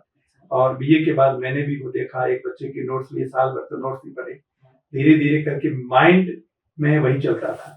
तो आज का जो कंपटीशन का युग है, हम्म, मैं ये कहना चाहता हूँ कि बच्चे को उसी में जीना चाहिए। अच्छा, आप उसी में जिएंगे, मतलब आप में जुनून सवार होगा तो सिलेक्शन होगा, वैसे नहीं होगा। आप माइंड में वही रखो, आप सब्जी लेने जा रहे हो, आपके जेब में रखो, हाँ। जेब में क्यों, आपने जो नोट्स बनाया आज दिन में जो पढ़ा है हाँ, उसको आप फोटो क्लिक कर लो। फोटो क्लिक करो। आप रील्स देख रहे हो उसके बजाय वो फोटो देख लो। फोटो देखो। आपकी मेमोरी में भी रखो, आप सब्जी लेने गए, आप दूध लेने गए, हाँ, कहीं गए घूमने गए, टहलने गए, आपके माइंड में वही चलना चाहिए कि मैं क्या पढ़ रहा हूँ, क्या नहीं पढ़ रहा हूँ, माइंड में वही चलना चाहिए। हाँ, तो जब आप इसमें जिएंगे हाँ, तो आप सेलेक्ट भी होंगे, आप लंबे समय तक उसको याद भी। जी सर, आपकी ये बात अच्छी लगी कि फोन में अपनी नोट्स की सभी लिखनी चाहिए जिससे बिल्कुल भटकेंगे नहीं हम।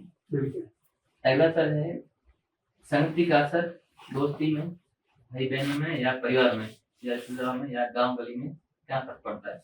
नहीं, संगति का असर तो होना ही चाहिए निश्चित रूप से। अगर आप अच्छे लोगों के साथ उठ बैठे, हाँ, अच्छे लोगों के संपर्क में रहते हैं हाँ, तो आपका जीवन बदल सकता है। अच्छा, एक आपने वो सुनाई होगी कहानी अल्बर्ट आइंस्टीन की, हाँ, उनके ड्राइवर की, जी, कि जब उनके ड्राइवर हमेशा साथ में जाते थे तो उनको सुनते सुनते ड्राइवर ने एक दिन कहा कि आपका जो स्पीच है वो मुझे पूरा याद हो गया। अच्छा, तो अल्बर्ट आइंस्टीन ने कहा कि स्पीच याद आ गया है, हम्म, तो आज जहाँ स्पीच देने जा रहे हैं वहां मुझे जानता कोई नहीं, जानता है। ये मोबाइल का युग नहीं था उस समय, अच्छा, ठीक है, तो मुझे जानता कोई है नहीं, जी, तो आज तुम बन जाओ, मेरी जगह स्पीच दो। तो उन्होंने कहा ठीक है, तैयार। हाँ, तब वो गए, नई जगह थी, तो जी, ड्राइवर तो बन गए अल्बर्ट आइंस्टीन आइंस्टीन, और वो ड्राइवर उधर बैठ गया। अच्छा, तो वहां गए, उनका वेलकम हुआ, हम्म, उसके बाद में फिजिक्स में वो थे, हाँ, उनका स्पीच शुरू हुआ, स्पीच उनको पूरा याद था। याद, ये संगति का असर है, हाँ, सही, स्पीच पूरा याद था, स्पीच पूरा देने के बाद में क्लोज हुआ, हम्म, उस बीच में कोई एक टीचर वहां के, उन्होंने एक सवाल पूछा, सापेक्षता का सवाल पूछा। हाँ, तो तब अल्बर्ट आइंस्टीन को लगा कि अब ड्राइवर फंस गया है। बस ये, हाँ, तो ड्राइवर का उत्तर देखिए। हाँ, ड्राइवर ने कहा कि सापेक्षता का सिद्धांत, ये प्रश्न, इसका उत्तर तो मेरा ड्राइवर ही दे देगा। हाँ, सही, और उन्होंने इशारा किया और वो अल्बर्ट आइंस्टीन थे ही। सही, उन्होंने फटाक से उत्तर दे दिया। तो संगति का असर ये है, अगर आप अच्छे लोगों की संगति करते हैं हाँ, तो निश्चित रूप से आप एक राइट वे में जाएंगे। और जगह जगह आप देखो तो कई लोग ऐसे हैं जो नकारात्मकता से भरे हुए हैं, हाँ, नशे में डूबे हुए हैं। हाँ, तो उस माहौल में अगर चले गए जी, तो फिर आपके ऊपर उसका प्रभाव तो प्रभाव पड़ना है। पड़ना ही है। बिल्कुल। तो आजकल मैं देखता हूँ कि भाई भाई को ब्लॉक कर रहा है, बहन बहन को ब्लॉक कर रहा है, या रिश्तों को ब्लॉक कर रहा है। इस स्थिति में कोई विद्यार्थी जिसमें टूट जाते हैं, तो इस स्थिति को कैसे संभाले? ये मैं लड़की का सवाल मेरे को सादर का था, उसने मेरे को बताया। भाई भाई को ब्लॉक कर रहा है। हाँ, ऐसी स्थिति है। हाँ, ये बात सही है, क्योंकि नकारात्मकता का वातावरण चारों तरफ जो है, हमारे जीवन मूल्यों का ह्रास हो रहा है, नैतिकता का पतन हो रहा है। और जगह जगह देखो आप नकारात्मकता, सोशल मीडिया की इसमें बहुत बड़ी जो नकारात्मक भूमिका है, उसका दुरुपयोग बहुत ही ज्यादा हो रहा है। वो पंक्तियां हैं बाल कवि बेरागी की, जब वो कहते हैं, जब चिंतन पर खाई जम जाए, जब क्रांति का रथ थम जाए, तो समझो पीढ़ी हार गई, पूर्वा को पछुआ मार गई। तो वो दौर है कि लोगों का चिंतन जो है। अब मैं बताऊं, मैंने एक आजकल पत्रिका आती है, प्रकाशन विभाग भारत सरकार द्वारा प्रकाशित होती है। तो अभी 2-3 अंक पहले का अंक है मेरे पास है। उस पत्रिका में एक वंदना करके लेखिका का एक आर्टिकल आया है। उसमें उन्होंने बहुत बड़ा सुंदर तरीके से लिखा सोशल मीडिया के बारे में, किस तरह से हमारी चिंतन शक्ति को खा रहा है, किस तरह से हमारी एकाग्रता को खा रहा है। बच्चों के अंदर वो एकाग्रता रही नहीं, बच्चों के अंदर वो चिंतन शक्ति रही नहीं, बच्चों के अंदर वो एकदम वो आ रहा, वो हाइपर हो रहे हैं छोटी छोटी बात को लेकर के। कई बार आपने देखा नहीं, बहुत सी छोटी छोटी बात को लेकर लड़ाई हो रही है। आपने जो बता, मैं एग्जाम्पल दे रहा हूँ, गाड़ी में जैसे पेट्रोल पंप पे गाड़ी पेट्रोल भराना है, तो थोड़ी गाड़ी टच हुई, बहस हुई और मर्डर हो गया। तो ये सारा कुछ जो है, वातावरण दूषित हो रहा है। तो इससे दूर रहने की आवश्यकता, यानी हमें इन चीजों से दूर रहना है। ये सारा कुछ क्यों हो रहा है? क्योंकि इसका बहुत बड़ी जो भूमिका सोशल मीडिया की, बिल्कुल, उसमें हम रिश्तों को भूलते जा रहे हैं। जो रिश्तों में एक गरिमा होनी चाहिए, एक मर्यादा होनी चाहिए, वो मर्यादा रही नहीं। व्यक्ति जो है भावनाओं के बजाय तर्क को जो है महत्व ज्यादा दे रहा है, इसलिए ये विडंबना है। बिल्कुल। यानी सर, जो नेगेटिव लोग हैं उनके नंबर या जो भी उनसे दूरी बनाए रखने की आवश्यकता है, और कोशिश ये हो कि उनको भी पॉजिटिव बनाया जाए। हाँ, ये भी सही बात है सर आपकी। शिक्षा का समाज निर्माण में क्या योगदान रहता है सर आपकी नजर में? शिक्षा का समाज निर्माण में बहुत बड़ी भूमिका होती है। शिक्षक एक आदर्श के रूप में होता है। अगर शिक्षक अपने व्यवहार से, अपने आचरण से समाज के बीच में जो अपना देता है, अपनी प्रस्तुति देता है, तो समाज को उससे बहुत कुछ सीखने को मिलता है। शिक्षक एक रोल मॉडल होता है, और शिक्षक हमारे राधाकृष्णन जो एक शिक्षक के रूप में रहे और राष्ट्रपति बने, हमारे एपीजे अब्दुल कलाम साहब जो मिसाइल मैन हैं, जो विद्यार्थियों के हमेशा प्रेरक रहे हैं, और अंतिम समय में भी वो अपना उद्बोधन देते ही हृदयाघात होता है उनको। तो शिक्षक की बहुत बड़ी भूमिका होती है, रोल मॉडल होता है वो, तो उसको अपना आचरण भी ऐसा रखना चाहिए ताकि उसे प्रेरणा मिले। बिल्कुल, ये अच्छी बात है सर। आज के इस प्रतियोगिता जो परीक्षा दे रही होगी, उसमें विद्यार्थी को कॉमन समस्या कौन कौन सी होती है आपकी नजर में? कॉमन समस्या है, बड़ी जो समस्या जिस पर बात कर चुका हूँ, सोशल मीडिया है। ठीक है, जिसमें बच्चे दिग्भ्रमित हो रहे हैं, एकाग्रता भंग हो रही है, वापिस बातें रिपीट करने की आवश्यकता नहीं है। सोशल मीडिया के साथ में नशावृत्ति भी बहुत ज्यादा हावी है। कई बच्चे जो उस पीढ़ी के हैं, यानी जो 16 से 18-20 साल से 25-30 साल तक के बच्चे हैं, वो बच्चे नशे की प्रवृत्ति में लीन है। अभी वर्तमान में अगर मैं बात करूं, आपने भी देखा होगा पश्चिमी राजस्थान में एमडी का नशा बहुत ज्यादा है। बिल्कुल। मेरे एक दो परिचित है, उनको मैं जानता हूँ। एक बच्चा है जो कॉलेज पास आउट है, कोई ज्यादा बड़ा नहीं, 20-25 साल है। वो जब एमडी का नशा करता तो उसको एमडी के सेवन के बाद में कुछ होश नहीं रहता है। वो अपनी माँ पर हाथ उठाता है, वो अपने पिता पर हाथ उठाता है। तो ये बच्चों की भी समस्या है। कई बच्चे फिर वो क्या है, संगति होती है, उस संगति में आते तो फिर वो ज्यादा हो जाता है। तो नशे की प्रवृत्ति है। और उसके साथ साथ आत्महत्याएं भी हमारे इस पश्चिमी राजस्थान में बहुत हो रही है। और मेरा ये मानना है कि आत्महत्या होती है तो उसका पता आसपास, अगर कोई समझदार है उसको पता तो चल ही जाता है कि बच्चा तनाव में है। कई तरह का ये है जो लवेरिया वाला ज्यादा होता है केस, ठीक है ना। अभी जैसे रिजल्ट आए ना, आप देखना अखबार में आएगा कि उसके इतने परसेंटेज बने और उसने सुसाइड किया। अभी कुछ दिन पहले आया था कि एक बच्चे के 65 बने या 67 बने, उसने सुसाइड किया। तो ठीक था, क्या दिक्कत? वो परसेंटेज ही सब कुछ नहीं है, जीवन में और कुछ भी है। तो ये कई बातें ऐसी है जो नकारात्मकता उसके अंदर जो है बैठ गई है। और बेरोजगारी बड़ी समस्या है। सभी ने तय कर लिया कि हमारी सरकारी नौकरी लगेगी। अब सरकारी नौकरी सबकी लगनी नहीं। अभी 4th ग्रेड में आपने देखा 25 लाख से ज्यादा बच्चों ने एग्जाम दिया, उसमें पीएचडी करने वाले भी एग्जाम में बैठे। तो ये कई समस्या है आज के विद्यार्थी के लिए। तो उनसे विद्यार्थी का सामना होता है। जैसे मैं बताऊं, अटल बिहारी वाजपेयी जी जो पूर्व प्रधानमंत्री रहे, मुझे समय मिलता है तो मैं उनको जरूर सुनता हूँ। उनकी कविता में बता रहा हूँ। चौराहे पर लुटता चीर प्यादे से पिट गया वजीर, चौराहे पर लुटता चीर प्यादे से पिट गया वजीर, चलूं आखिरी चाल की बाजी छोड़ विरक्ति रचाऊं मैं, राह कौन सी जाऊं। कवि ये कह रहा क्योंकि जगह जगह जो ऐसे हालात बने हुए, लेकिन कवि का एक मन और है जो हारता नहीं।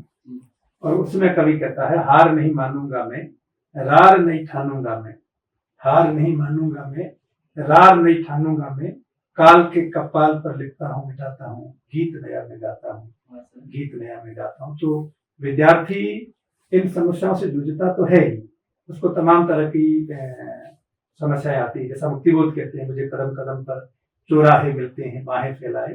तो ऐसी समस्याएं हैं। लेकिन फिर भी अगर हम सद साहित्य पढ़ते हैं, अगर हम किसी महान व्यक्तित्व, जैसे मैंने कहा ना, मुझे समय मिलता है तो मैं स्वामी विवेकानंद जी को पढ़ता हूँ, मैं बाबा साहब को पढ़ता हूँ, मैं कलाम साहब को पढ़ता हूँ। तो अगर उनका साहित्य पढ़े, अगर आप साहित्य में बड़े बड़े जो साहित्यकार हैं जिन्होंने जीवन को लेकर लिखा है, उनको अगर पढ़े तो बच सकते हैं, बिल्कुल बच सकते हैं। सर की समस्याओं पर बहुत अधिक गहराई से हमने जानने की कोशिश की और इन सभी से बचने के लिए सर ने खूब सारे उदाहरण दिए, ये भी हमें ध्यान करना चाहिए। अगला क्वेश्चन है कि अभी हर टीचर से पूछ रहे बच्चे कि किताबें कौन सी आखिर में, किताबें कौन सी है? तो किताबों का तो मैं बताऊं, जो बच्चे एकेडमिक लेवल में नियमित रहते हैं, कोचिंगों के चक्कर में नहीं आते हैं, 12वीं करते हैं, तो वे बच्चे मुझे नहीं लग रहा है कि ज्यादा पूछते होंगे, क्योंकि टीचर उनके संपर्क में, वो टीचर के संपर्क में। और जो बच्चे ऐसी स्थिति में नहीं है, सीधा 12वीं के बाद सीधा कोचिंग में जा रहे हैं, तो उनके लिए तो वो किताब गाइड ही है। लेकिन गाइड को मैं खारिज नहीं कर रहा हूँ, लेकिन गाइड में क्या है कि जो मौलिक जो किताब है, जो बड़े बड़े लेखक, जैसे हिंदी की बात की, जैसे हिंदी की बात की, मैंने साहित्य इतिहास की बात की, तो ये जैसे अगर मैं हिंदी भाषा की बात करूं तो डॉक्टर भोलानाथ तिवारी है, उदय नारायण तिवारी है, डॉक्टर आपके धीरेन्द्र वर्मा है।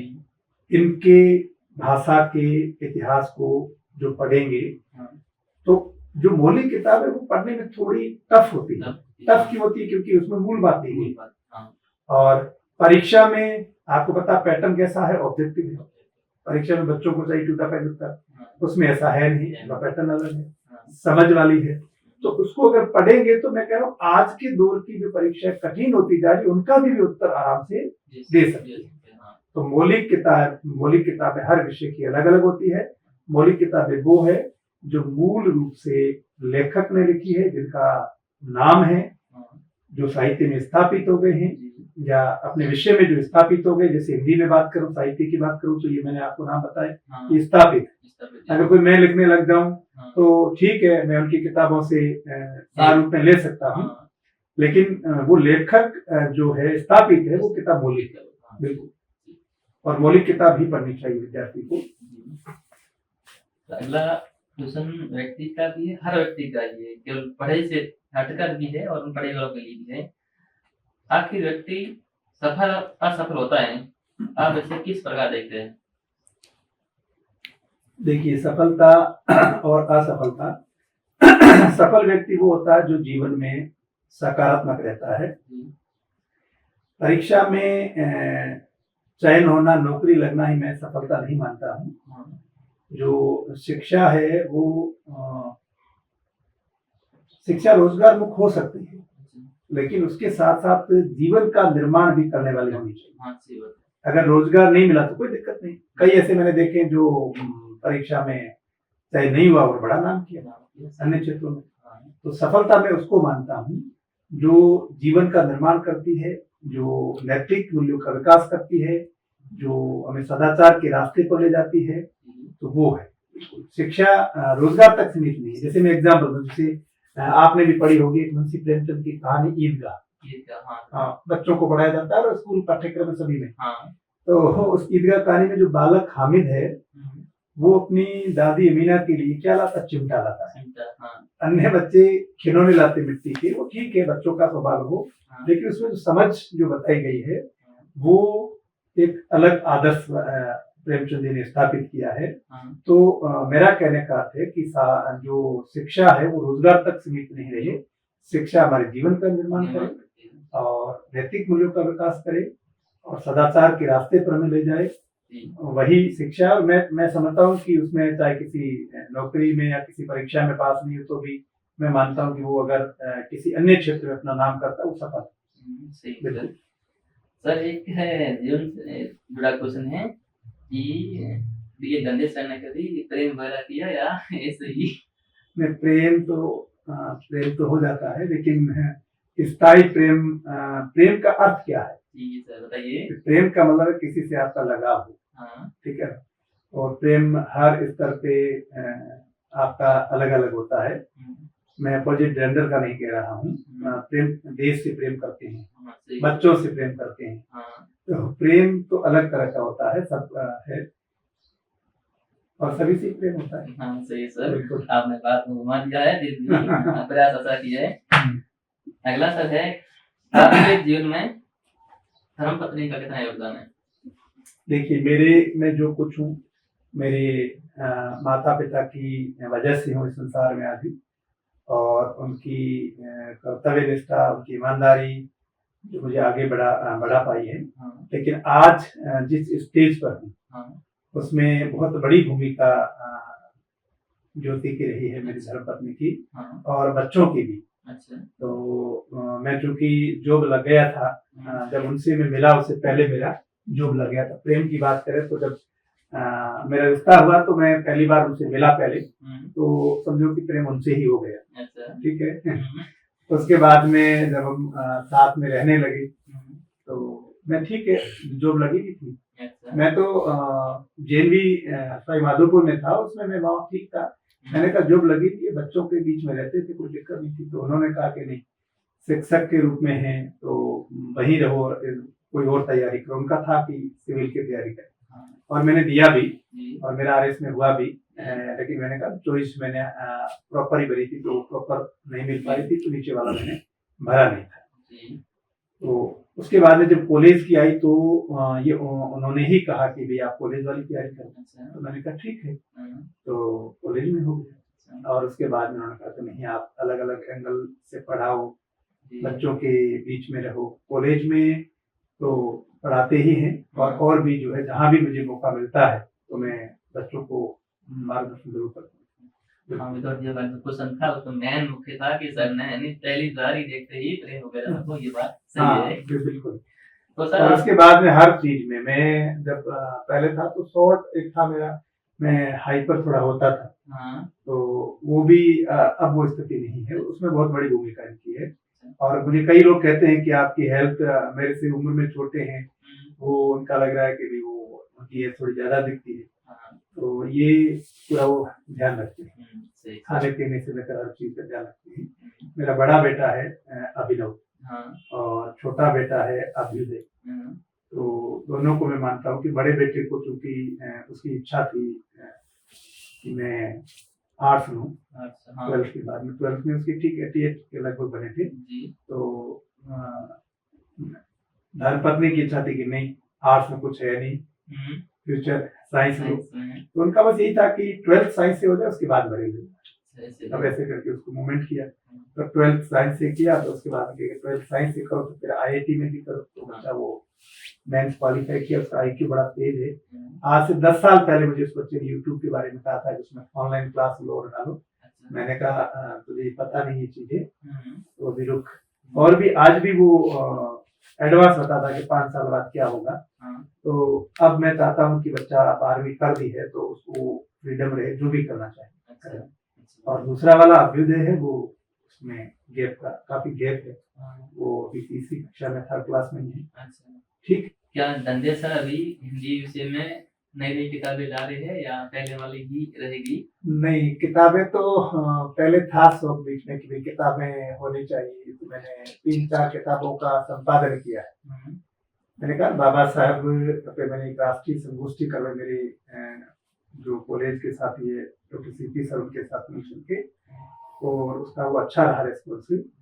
और मैंने भाषा पे भी किताब लिखी, राष्ट्रभाषा हिंदी नाम से किताब है वो। मैंने एक राष्ट्रभाषा दिवस की बधाई दी थी। मेरे ही विद्यार्थी ने कहा कि राष्ट्रभाषा आपने हिंदी को कैसे कहा, तो मैंने फेसबुक पे एक पोस्ट की थी राष्ट्रभाषा दिवस की बधाई। तो उन्होंने कहा कि हिंदी राष्ट्रभाषा, हिंदी को आपने कैसे कहा, संविधान में तो राजभाषा लिखा। तो मैंने काफी कुछ उसका प्रतिक्रिया में लिखा। उसके बाद मुझे लगा कि एक राष्ट्रभाषा के नाम से किताब आई, और वो किताब राष्ट्रभाषा के नाम से आई। उसमें दक्षिणी भारत के जो है केरला, आंध्र प्रदेश, महाराष्ट्र, कर्नाटक, वहां से भी आर्टिकल है। बिल्कुल। तो ऐसे 3-4 किताबें जिनका संपादन किया है, और 3-4 किताबें थीसिस मैंने काम नक्सलवाद पे किया है। आदिवासी हिंदी उपन्यास में नक्सलवादी समस्या का चित्रण किस प्रकार से हुआ, उस पर मैंने किया है। तो वो किताब मेरी वानिया प्रकाशन कानपुर से प्रकाशित हुई है। और वो किताब जब प्रकाशित हुई तो मुझे काफी फोन आए कि आपने नक्सलवाद लिखा है, तो आदिवासी नक्सलवादी कैसे हैं। एक वाइस चांसलर तमिलनाडु में, उनका फोन है, आधा घंटा उन्होंने संवाद किया। उसके बाद उन्होंने कहा कि मैंने पूरी पढ़ी है, मुझे अच्छा लगा है, तो संतुलित रूप में लिखना होता है, वो लिखा है।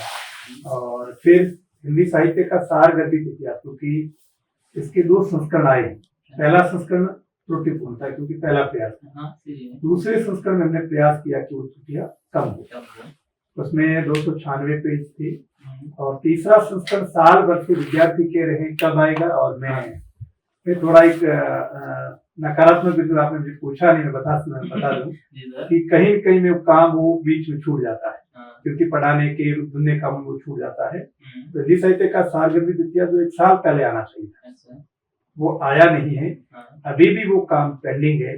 अब मैं थोड़ा फ्री हुआ हूँ, तो समर वेकेशन में मुझे उम्मीद है कि मैं 2 महीने में वो काम करूँ, और वो किताब 500 पेज से ज्यादा बड़ी होगी। और मैं वो विश्वास के साथ कह सकता हूँ कि उसमें बहुत कुछ मिलेगा बच्चों को, क्योंकि उसमें जो ऑथेंटिक है, जो प्रामाणिक इतिहास है, उन्हीं से ही लिया गया है। आज की जो परीक्षाएं, जो पैटर्न बदल रहा है, जैसे इतिहास से ही नहीं पूछे जा रहे सवाल, संपादित ग्रंथों से भी पूछे जा रहे, तो उनकी भी भूमिकाओं को लिया है। तो ऐसे करके बहुत अच्छी किताब बनाने का प्रयास किया है मैंने। तो दूसरा संस्करण चूंकि 3000 प्रतियां थी, वो बिक गई, अब मार्केट में मिल नहीं रही है। तो ऑनलाइन तुमने उनको उपलब्ध करवाई बच्चों।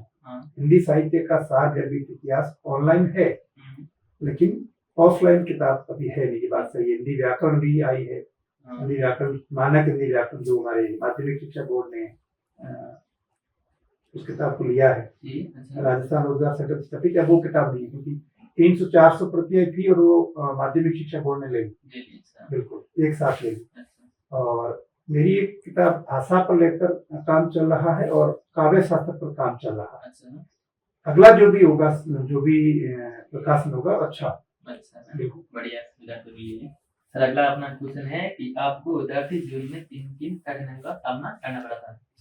विद्यार्थी जीवन में बहुत कठिनाइयों का सामना करना पड़ा। जी मेरे पिताजी किसान थे जी और ऐसी स्थिति में आय के साधन ज्यादा नहीं थे जी और हमारे खेती जो है बारिश पर निर्भर थी। जी तो ऐसी स्थिति में जब मैं 8वीं करने के बाद में जब मैंने 74 एडमिशन लिया, जी तो वो मेरे घर से 26 किलोमीटर दूर है। अच्छा अब तो गांव में सीनियर सेकेंडरी हो गया है।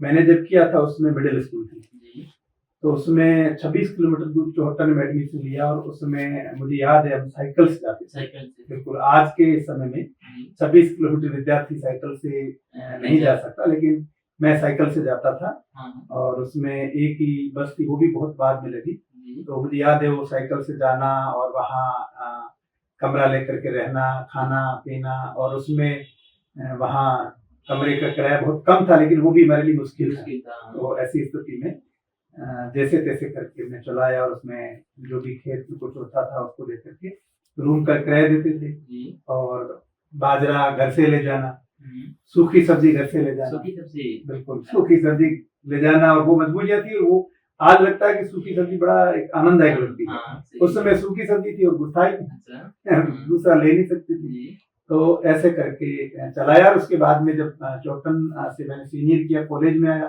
तो कॉलेज में भी मैं ऐसी तरह से किसी के साथ रहा, जी तो उनका काम करता था। अच्छा ठीक है, हाँ, मैं मेरे जो चचेरे भाई के साथ रहता था, उनका सुबह शाम खाना बनाना और उसके साथ पढ़ाई करना। अच्छा हाँ, फिर यहाँ से ये करने के बाद जब मैंने जैसे बताया मैं वहाँ गया, हाँ, तो वहाँ भी मुझे काफी समस्याएं आई। अच्छा मैंने फैक्ट्री में भी काम किया। अच्छा बिल्कुल, फैक्ट्री में वॉशिंग का काम करना होता था या सेल्समैन का काम करना होता था।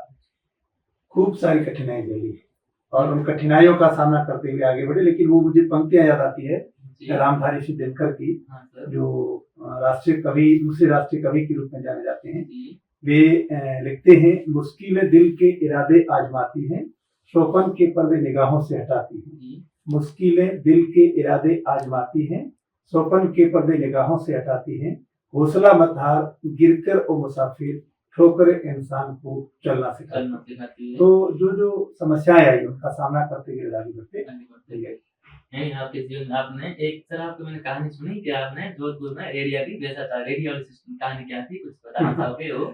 जोधपुर में वो उस दौरान जब मैं गया था तो सेल्समैन का काम किया है। मुझे याद है कि एक कंपनी को मैं ज्वाइन किया और उन्हें जोधपुर में थे और जयपुर ले गए कुछ समय के लिए। अच्छा। रहने की सुविधा थी, हम्म, सेल्समैन का काम था और ट्रेनिंग बड़ी अच्छी दी थी। नाम उसका अजय चोपड़ा था, अच्छा। हम उनके साथ थे। जी तो वहाँ एक पियानो, एक म्यूजिकल ड्रम था। अच्छा तो उसको क्या होता था कि मार्केटिंग करनी होती थी। जैसे पियानो आपको देते थे, जैसे 10 पीस देते थे, जी तो 10 पीस लेकर के हम जाते थे मार्केट में और टारगेट ये था कि एक पीस 200 रुपए का होता था, उसमें हमें 10% मिलता था, 220 रुपए मिलते थे, ज्यादा नहीं। हाँ बस वही हमारा आय का साधन था। जी हमारे ओरिजिनल डॉक्यूमेंट जमा कर दिए थे, फिर वो देते थे। मैं जी फिर उनका एक ट्रेनिंग बड़ी अच्छी थी कि आपको ले जाना है। हम्म, जैसे ये जैसे मेरा मोबाइल है, हाँ पियानो है, जी, टाइमिंग क्या होता था उनका 10 बजे जाना है, बड़े घर में जाना है। जी बाकी सामान्य घर में तो कोई लेंगे नहीं, हाँ बड़े घर में जाना है। जब सेठ लोग जाएंगे बाहर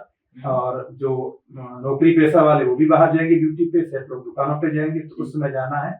और उनकी जो घर में मैडमें हैं हाँ, तो उनको देना है पियानो, हाँ, बच्चों के सामने बजा के बताना है, अच्छा पूरी तरह से देखने भी नहीं देना है। अच्छा तो जैसे समझे तब तक उसको ले लो, पीछे घुमाओ, स्विच दबाओ, ये करो वो करो, अच्छा और ये कहना कि ये ऐड के लिए है, अभी इतना चार्ज है इसका, और उसके बाद जब मार्केट में लॉन्च किया जाएगा तो उसका मूल्य बढ़ जाएगा, 5 गुना हो जाएगा। अच्छा तो एक लालच देना होता है, जी मैंने वो देखा। जी तो ऐसे करके वो हम पियानो देते थे। अब सीधे जाके कहते कोई पियानो लो, कौन ले, चल भाग। हाँ सही तो थोड़ा वो हम बताना होता था और वो हमने किया, क्योंकि मार्केटिंग में ये होता है। हाँ सही है बिल्कुल। इन सब आपकी कठिनाइयाँ तो बढ़िया भी थी मतलब बढ़िया क्या एक अनुभव वाली भी थी एरिया भी अच्छा आपने और बिल्कुल। पूरा मतलब घर का खाना भी था वो सुबह शाम वो भी खाया और हाँ। साइकिल पर भी गए अच्छा सा किया सर आपने इसमें। अगला सर मेरा क्वेश्चन रहेगा कि जब आपकी जॉब लगी तब आपके घर के हालात तो ठीक नहीं थे, शादी की तब आपके ऊपर थोड़ा कर्जा हो गया था? कर्जा तो लाखों रुपए का था। अच्छा, क्योंकि पहले परिस्थितियां प्रतिकूल थी, मैंने कहा ना हम पूरा खेती पर निर्भर थे, खेती बारिश पर थी, तो ऐसी स्थिति कई बार लगातार अकाल भी पड़ते थे, तो आय के साधन नहीं थे। तो पिताजी भी मजदूरी करते थे, घर का काम करते थे, उसे गुजारा करते थे। जैसे तैसे पिताजी ने हमें खर्चा दिया, जितना संभव हुआ हमसे दिया। उसके बाद जब बाहर गए जोधपुर जयपुर, तो वहाँ खर्चा ज्यादा होता था, तो हमने वहाँ फैक्ट्रियों में काम किया, और ऐसे करके जब जॉब लगी तो बड़ा अच्छा लगा कि जॉब लगी, चलो अपना अच्छा हुआ। लेकिन जॉब लगने के बाद में उसमें सैलरी इतनी नहीं थी, कम थी। तो ऐसी स्थिति में जब शादी हुई, चूंकि जॉब पहले लगी और जॉब के बाद शादी हुई, और जब शादी हुई तो उसमें शादी में भी खर्चा हो गया, क्योंकि जब जॉब लगी हुई थी, फर्स्ट ईयर था, और शादी हुई तो थोड़ा खर्चा ज्यादा हुआ, क्योंकि जो समाज में जैसी रीतियां हैं, जैसे रीति रिवाज है, उनको निभाया। तो ऐसी स्थिति में कुछ खर्चा ज्यादा हुआ, तो उसमें मुझे मैं बताऊं कि पहले से कुछ कर्जा था, लाखों रुपए का कर्जा था, लेकिन बाद में मुझे लगा कि जैसे भी हो परिस्थितियों का सामना करते हुए आगे बढ़ना है, और हमने मेहनत की। जॉब के साथ साथ जो मैंने बताया कि मैडम ने इस तरह से अपना इंस्टीट्यूट खोला, तो उन्होंने बहुत पॉजिटिव वे में खोला, उसमें मेरी यही भूमिका रही कि मैंने मार्गदर्शन का काम किया। तो ऐसे करके हम जो है विपरीत परिस्थिति में आगे बिल्कुल बढ़िया आपकी सलाह सर। वो पंक्ति याद आती है सावित्री डागा की, बन सको तो सूर्य बनने में बहुत दूरियां, बन सको तो सूर्य बनने में बहुत दूरियां, निकट बस्ती में दिया बनकर जलो। यही है कि आप अपनी जगह जहां भी हैं, वहां अगर एक प्रेरक के रूप में, एक आदर्श के रूप में काम करते हैं, तो वो भी बहुत है। सूर्य बनने में बहुत दूरियां, लेकिन निकट बस्ती में दिया बनकर जलो, क्योंकि आप वहां अपने आसपास के माहौल को अगर पॉजिटिव बनाते हैं तो ये बहुत बड़ी बात है। बिल्कुल सर, आप अपने विद्यार्थियों को पढ़ाने के लिए किस प्रकार की शिक्षण पद्धति अपनाते हैं? विद्यार्थियों को पढ़ाने के लिए मेरा शुरू से रहा है कि मैं जो टॉपिक पढ़ाता हूँ, पहले उसको एक्सप्लेन करता हूँ।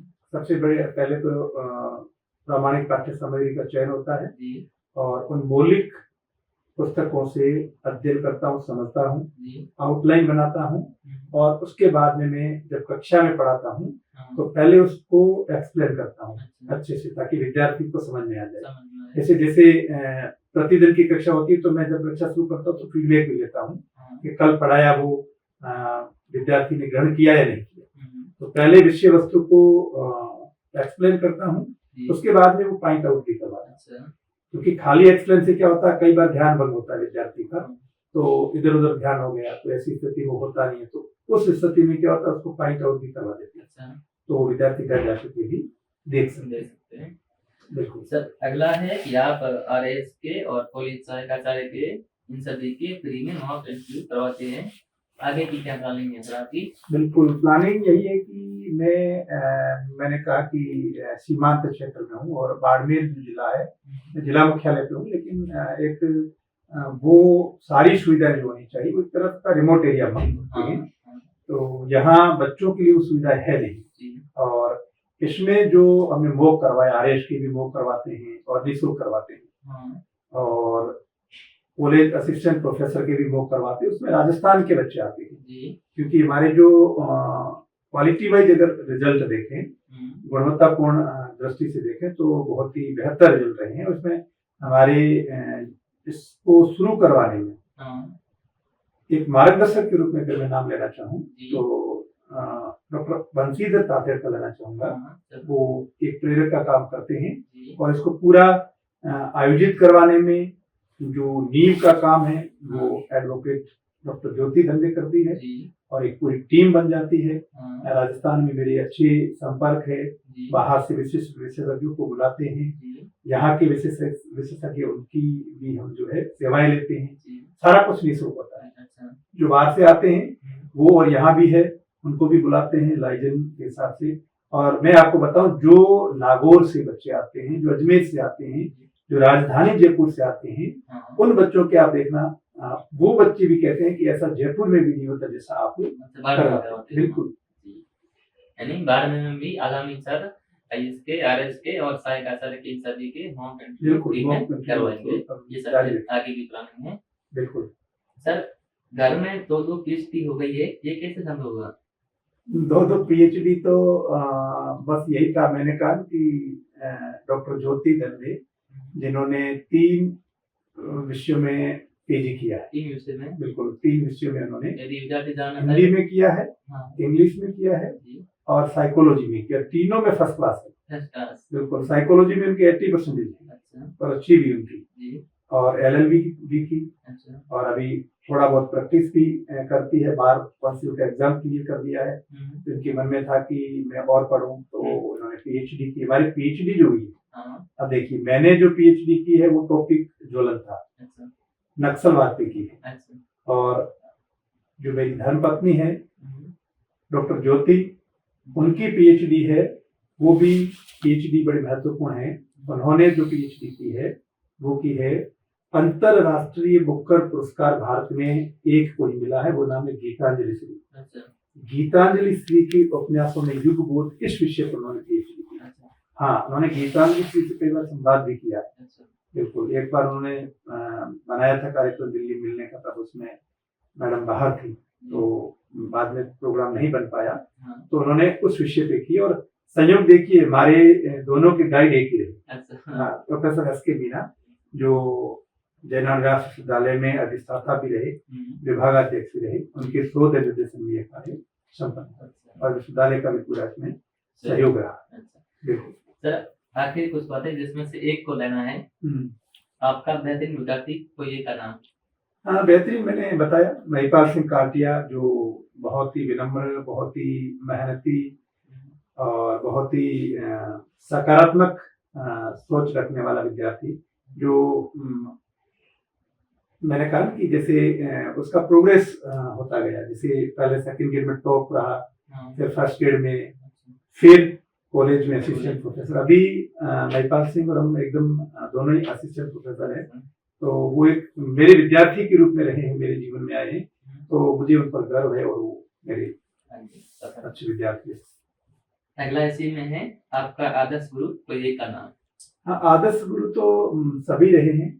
स्कूल एजुकेशन में भी सभी गुरुओं ने अच्छा पढ़ाया, कॉलेज में भी अच्छा पढ़ाया। मैंने नाम बताया, जैसे बाड़मेर में डॉक्टर अहिरान सिंह भाटी जी, राघव प्रकाश जी थे, और उसके बाद में जब मैं विश्वविद्यालय गया तो मैंने आपको बताया केश गौतम सर, उपाध्याय सर, चारण सर, आत्मी सर, मोहनदास जी, देगर सर, मीना सर, और भी कई नाम हैं जिन्होंने पढ़ाया। और बिल्कुल। अगला है सर, प्रिय लेखक या कवि? मैं चूंकि कबीर से प्रभावित ज्यादा हूँ। कबीर से प्रभावित क्यों? क्योंकि कबीर ने रूढ़ियों का, अंधविश्वासों का विरोध किया है, उन्होंने प्रहार किया है, और कबीर गुरु को महत्व देते हैं, क्योंकि जीवन का रास्ता वही बताता है। कबीर गुरु को भगवान से भी बड़ा बताते हैं, और उस परंपरा में चूंकि मैं निराला को भी खूब पढ़ता हूँ, और आधुनिक काल के कबीर नागार्जुन, जिन्होंने जो राजनीतिक विषमताओं पर करारे व्यंग्य किए हैं, तो उनको मैं खूब पढ़ता हूँ। अगला इसी में सर, बेटा या बेटी? देखिए, मेरे संयोग से 2 बेटे हैं, और एक उनमें 2 बेटों में एक अभिनव और एक अभ्युदय, दोनों बेटे हैं, और दोनों से मैं प्रेम करता हूँ। तो सर, आपके बेटी हो तो ठीक है। बेटी क्या होता है, घर की मर्यादा होती है। हाँ, बेटी हो तो घर में एक पूरा मर्यादित रूप से रहना होता है। हाँ, होना चाहिए, बेटी होनी चाहिए, लेकिन बेटी नहीं है, तो अभी तो क्या है कि 2 भी होने चाहिए, तो 2 बेटे। सही। ये तो संयोग है। हाँ, सही है। बिल्कुल। अगला सर, अपने बाद में से रहते हैं अमल अंतिम भाषा में, दोहरा या पारक? देखिए, धोरा तो धोरा है। वो मुझे याद आ रहा है, इंटरव्यू में मुझे पूछा था कि राजस्थान में लोक संगीत की ख्याति प्राप्त कर रहा है, तो ये रेतीले धोरे, चांदनी रातें, उनका आनंद ही अलग है। मुझे याद है, जब मैं गांव में था, 8वीं तक की पढ़ाई मेरी गांव में हुई, तो मेरे घर से 1 किलोमीटर दूर है खेत मेरा, तो हमारी बकरियां होती थी, तो वहाँ सारे पशु वहाँ होते थे, गाय, तो रात को रुकना होता था। मेरा बड़ा भाई रहता था, कभी कभी जो है मुझे भी रुकना होता था। 1-1.5 किलोमीटर आसपास कोई ढाणी नहीं होती थी, और मैं आराम से रुकता था, कोई दिक्कत नहीं थी, और बड़ा आनंद आता था। लेकिन आज शायद वहाँ रुकने की स्थिति नहीं हो, क्योंकि एक अकेलापन महसूस होगा। उस समय ऐसा नहीं, तो बड़ा आनंद आता था। दौरे तो दौरे, जहाँ गांव का आनंद है, गांव की प्रकृति है, जहाँ जीवंतता है, जहाँ शुद्धता है। और पार्क एक अलग स्थिति है। पार्क आज के समय में शहर में अगर रहते हैं तो पार्क अभी इतना महत्व। बिल्कुल। नौकरी या बिजनेस? नौकरी तो मैं क्योंकि नौकरी में हूँ, मैं तो यही कहूंगा। लेकिन बिजनेस में ये होता है कि फ्रीडम होता है, आप अपना जो भी करो। और उसमें भी क्या होता है कि रिस्क होता है। तो अगर आप बिजनेस जो कर रहे हैं तो उनको तो रिस्क लेकर के और फ्रीडम मिलता है और अपना और आगे कर सकते हैं। मैं क्योंकि सेवा में हूँ, सेवा का ही बिल्कुल। सेवा में कई तरह की पाबंदियां होती है, तो उनका सबका ध्यान रखना होता है और मर्यादा में रहना होता है। खेलना या पढ़ाना? खेल में भी रुचि है, मौका जब मिलता है तो खेलते हैं। पढ़ाने में तो विशेष रुचि है ही। मुझे अच्छा लगता है बच्चों के बीच में जाना, बच्चों के बीच में संवाद करना। इन दिनों जब भी मुझे कहीं बुलाया जाता है कि स्कूल में या कॉलेज में या किसी इंस्टीट्यूट में बच्चों को गाइड करना है, तो मुझे बड़ा आनंद आता है और मैं बच्चों से खुल के बात करता हूँ। बिल्कुल। मॉर्निंग वॉक या मॉर्निंग रील्स? नहीं, मॉर्निंग वॉक ज्यादा ठीक है। रील्स में मैं विश्वास कम करता हूँ। वैसे रील का जमाना है, लेकिन फिर भी मैं इन चीजों से थोड़ा दूर हूँ। मैंने आपको पहले कहा कि पॉडकास्ट जो आप कर रहे थे, मैं चाह रहा था कि मैं बच जाऊं, लेकिन आपने मुझे छोड़ा नहीं। सर, ये आपका बड़ापन है। मित्र या भाई? देखिए, मित्र की जगह होता है और भाई तो भाई होता है। क्योंकि भाई अगर आपके साथ में है तो आपको दुनिया की कोई ताकत हरा नहीं सकती। तो भाई का तो संबल होना ही चाहिए। कई बार ऐसा होता है, कुछ बातें हो जाती है ऊपर नीचे, तो उसमें रिश्तों में खटास भी आ जाती है। लेकिन मेरा ये मानना है कि भाई के साथ अपना रिश्ता मधुर होना चाहिए, चाहे आप कुछ समझौता भी करना पड़े। और मित्र तो मित्र होता है, मित्र बुरे वक्त में काम आता है।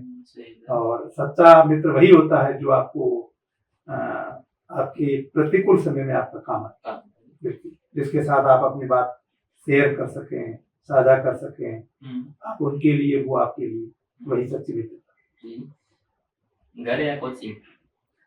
घर तो एक आनंद की जगह होती है।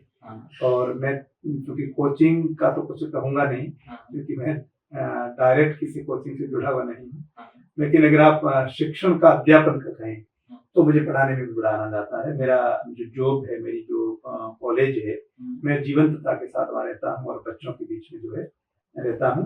मुझे वहाँ भी उतना ही आनंद आता है जितना घर में आनंद आता है। सर, अंतिम क्वेश्चन, युवा पीढ़ी के लिए आपका प्रेरक संदेश क्या है? युवा पीढ़ी के लिए मैं यही कहना चाहूंगा कि शिक्षा, मैंने आपको पहले बताया कि मैं बाबा साहब से प्रभावित हूँ। बाबा साहब ने जैसे कहा है कि शिक्षा शेरनी का वह दूध है, इसे जो पिएगा वो दहाड़ेगा। आप शिक्षा, क्योंकि रोटी कपड़ा मकान के बाद जो नीड होती है वो शिक्षा है। और उस रास्ते पर चल करके आप अपने जीवन का निर्माण कर सकते हैं। जैसा स्वामी विवेकानंद कहते हैं कि आप अपना लक्ष्य बनाओ, उठो जागो, तब तक मत रुको जब तक आप अपने लक्ष्य को प्राप्त न करें। तो मैं विद्यार्थियों से यही कहना चाहूंगा कि आप, युवा वर्ग से यही कहना चाहूंगा कि आपने अपने सामने इस युग में, इस कहें की प्रतियोगिता के युग में, जहाँ चारों तरफ बेरोजगारी का आलम है, अपना एक लक्ष्य बनाइए। अपना लक्ष्य बनाइए और बिल्कुल उसी पे ही ध्यान दीजिए। आपको इधर उधर कहीं डगमगाने की आवश्यकता नहीं है। मैंने आपको पाठ्यक्रम संबंधी कैसे आप सक्सेस हो सकती है सारी बातें बताई है। तो आप अपना लक्ष्य बनाएं और जैसा कि मैंने बताया कि जब तक आप उसको प्राप्त नहीं कर पाए तब तक आप उसमें जो है लगे रहें, जीवंतता के साथ उसमें लगे रहें और उसी में ही जिए। एक जुनून के साथ कुछ कर गुजरने का जज्बा आप में होना चाहिए। क्योंकि विद्यार्थी जीवन ही, विवेकानंद जी कहते हैं कि विद्यार्थी जीवन क्या, एक तपोवन, जिसमें कठोर संयम, दृढ़ निश्चय और आत्मविश्वास के साथ सफलता मिलने तक तपना होता है। और मैं एक यहाँ और जोड़ रहा हूँ, मैं कलाम साहब की वो पंक्तियां बीच में कह रहा हूँ कि सपने वे नहीं होते हैं जो आप सोते समय देखते हैं, सपने वे नहीं होते हैं जो आप सोते समय देखते हैं, सपने वे हैं जो आपको सोने ही नहीं दे। तो विद्यार्थियों से मैं यही कहना चाहूंगा कि अपने जीवन का कोई एक लक्ष्य बनाएं और जी जान से उसमें जुट जाएं। और विद्यार्थी जीवन में आप एक लक्ष्य बना करके जी जान में जुट जाएंगे तो निश्चित रूप से आपको सफलता मिलेगी। बिल्कुल सर, आपका स्वागत है। आपने हमारे इसको स्वीकार किया पॉडकास्ट को। अंतिम में कुछ मेरे बारे में या इस शुरुआत में भी आप कहना चाहो विद्यार्थियों को या मेरे इस चैनल के सदस्यों को? हाँ, मैंने पहले भी बताया, मैं और बताना चाहूंगा कि चंपाराम जी में जो जीवंतता है, जो एक जुनून है, और मैं आपको पूरा विश्वास दिलाता हूँ कि ये जुनून आपको बहुत आगे तक ले जाएगा। धन्यवाद सर।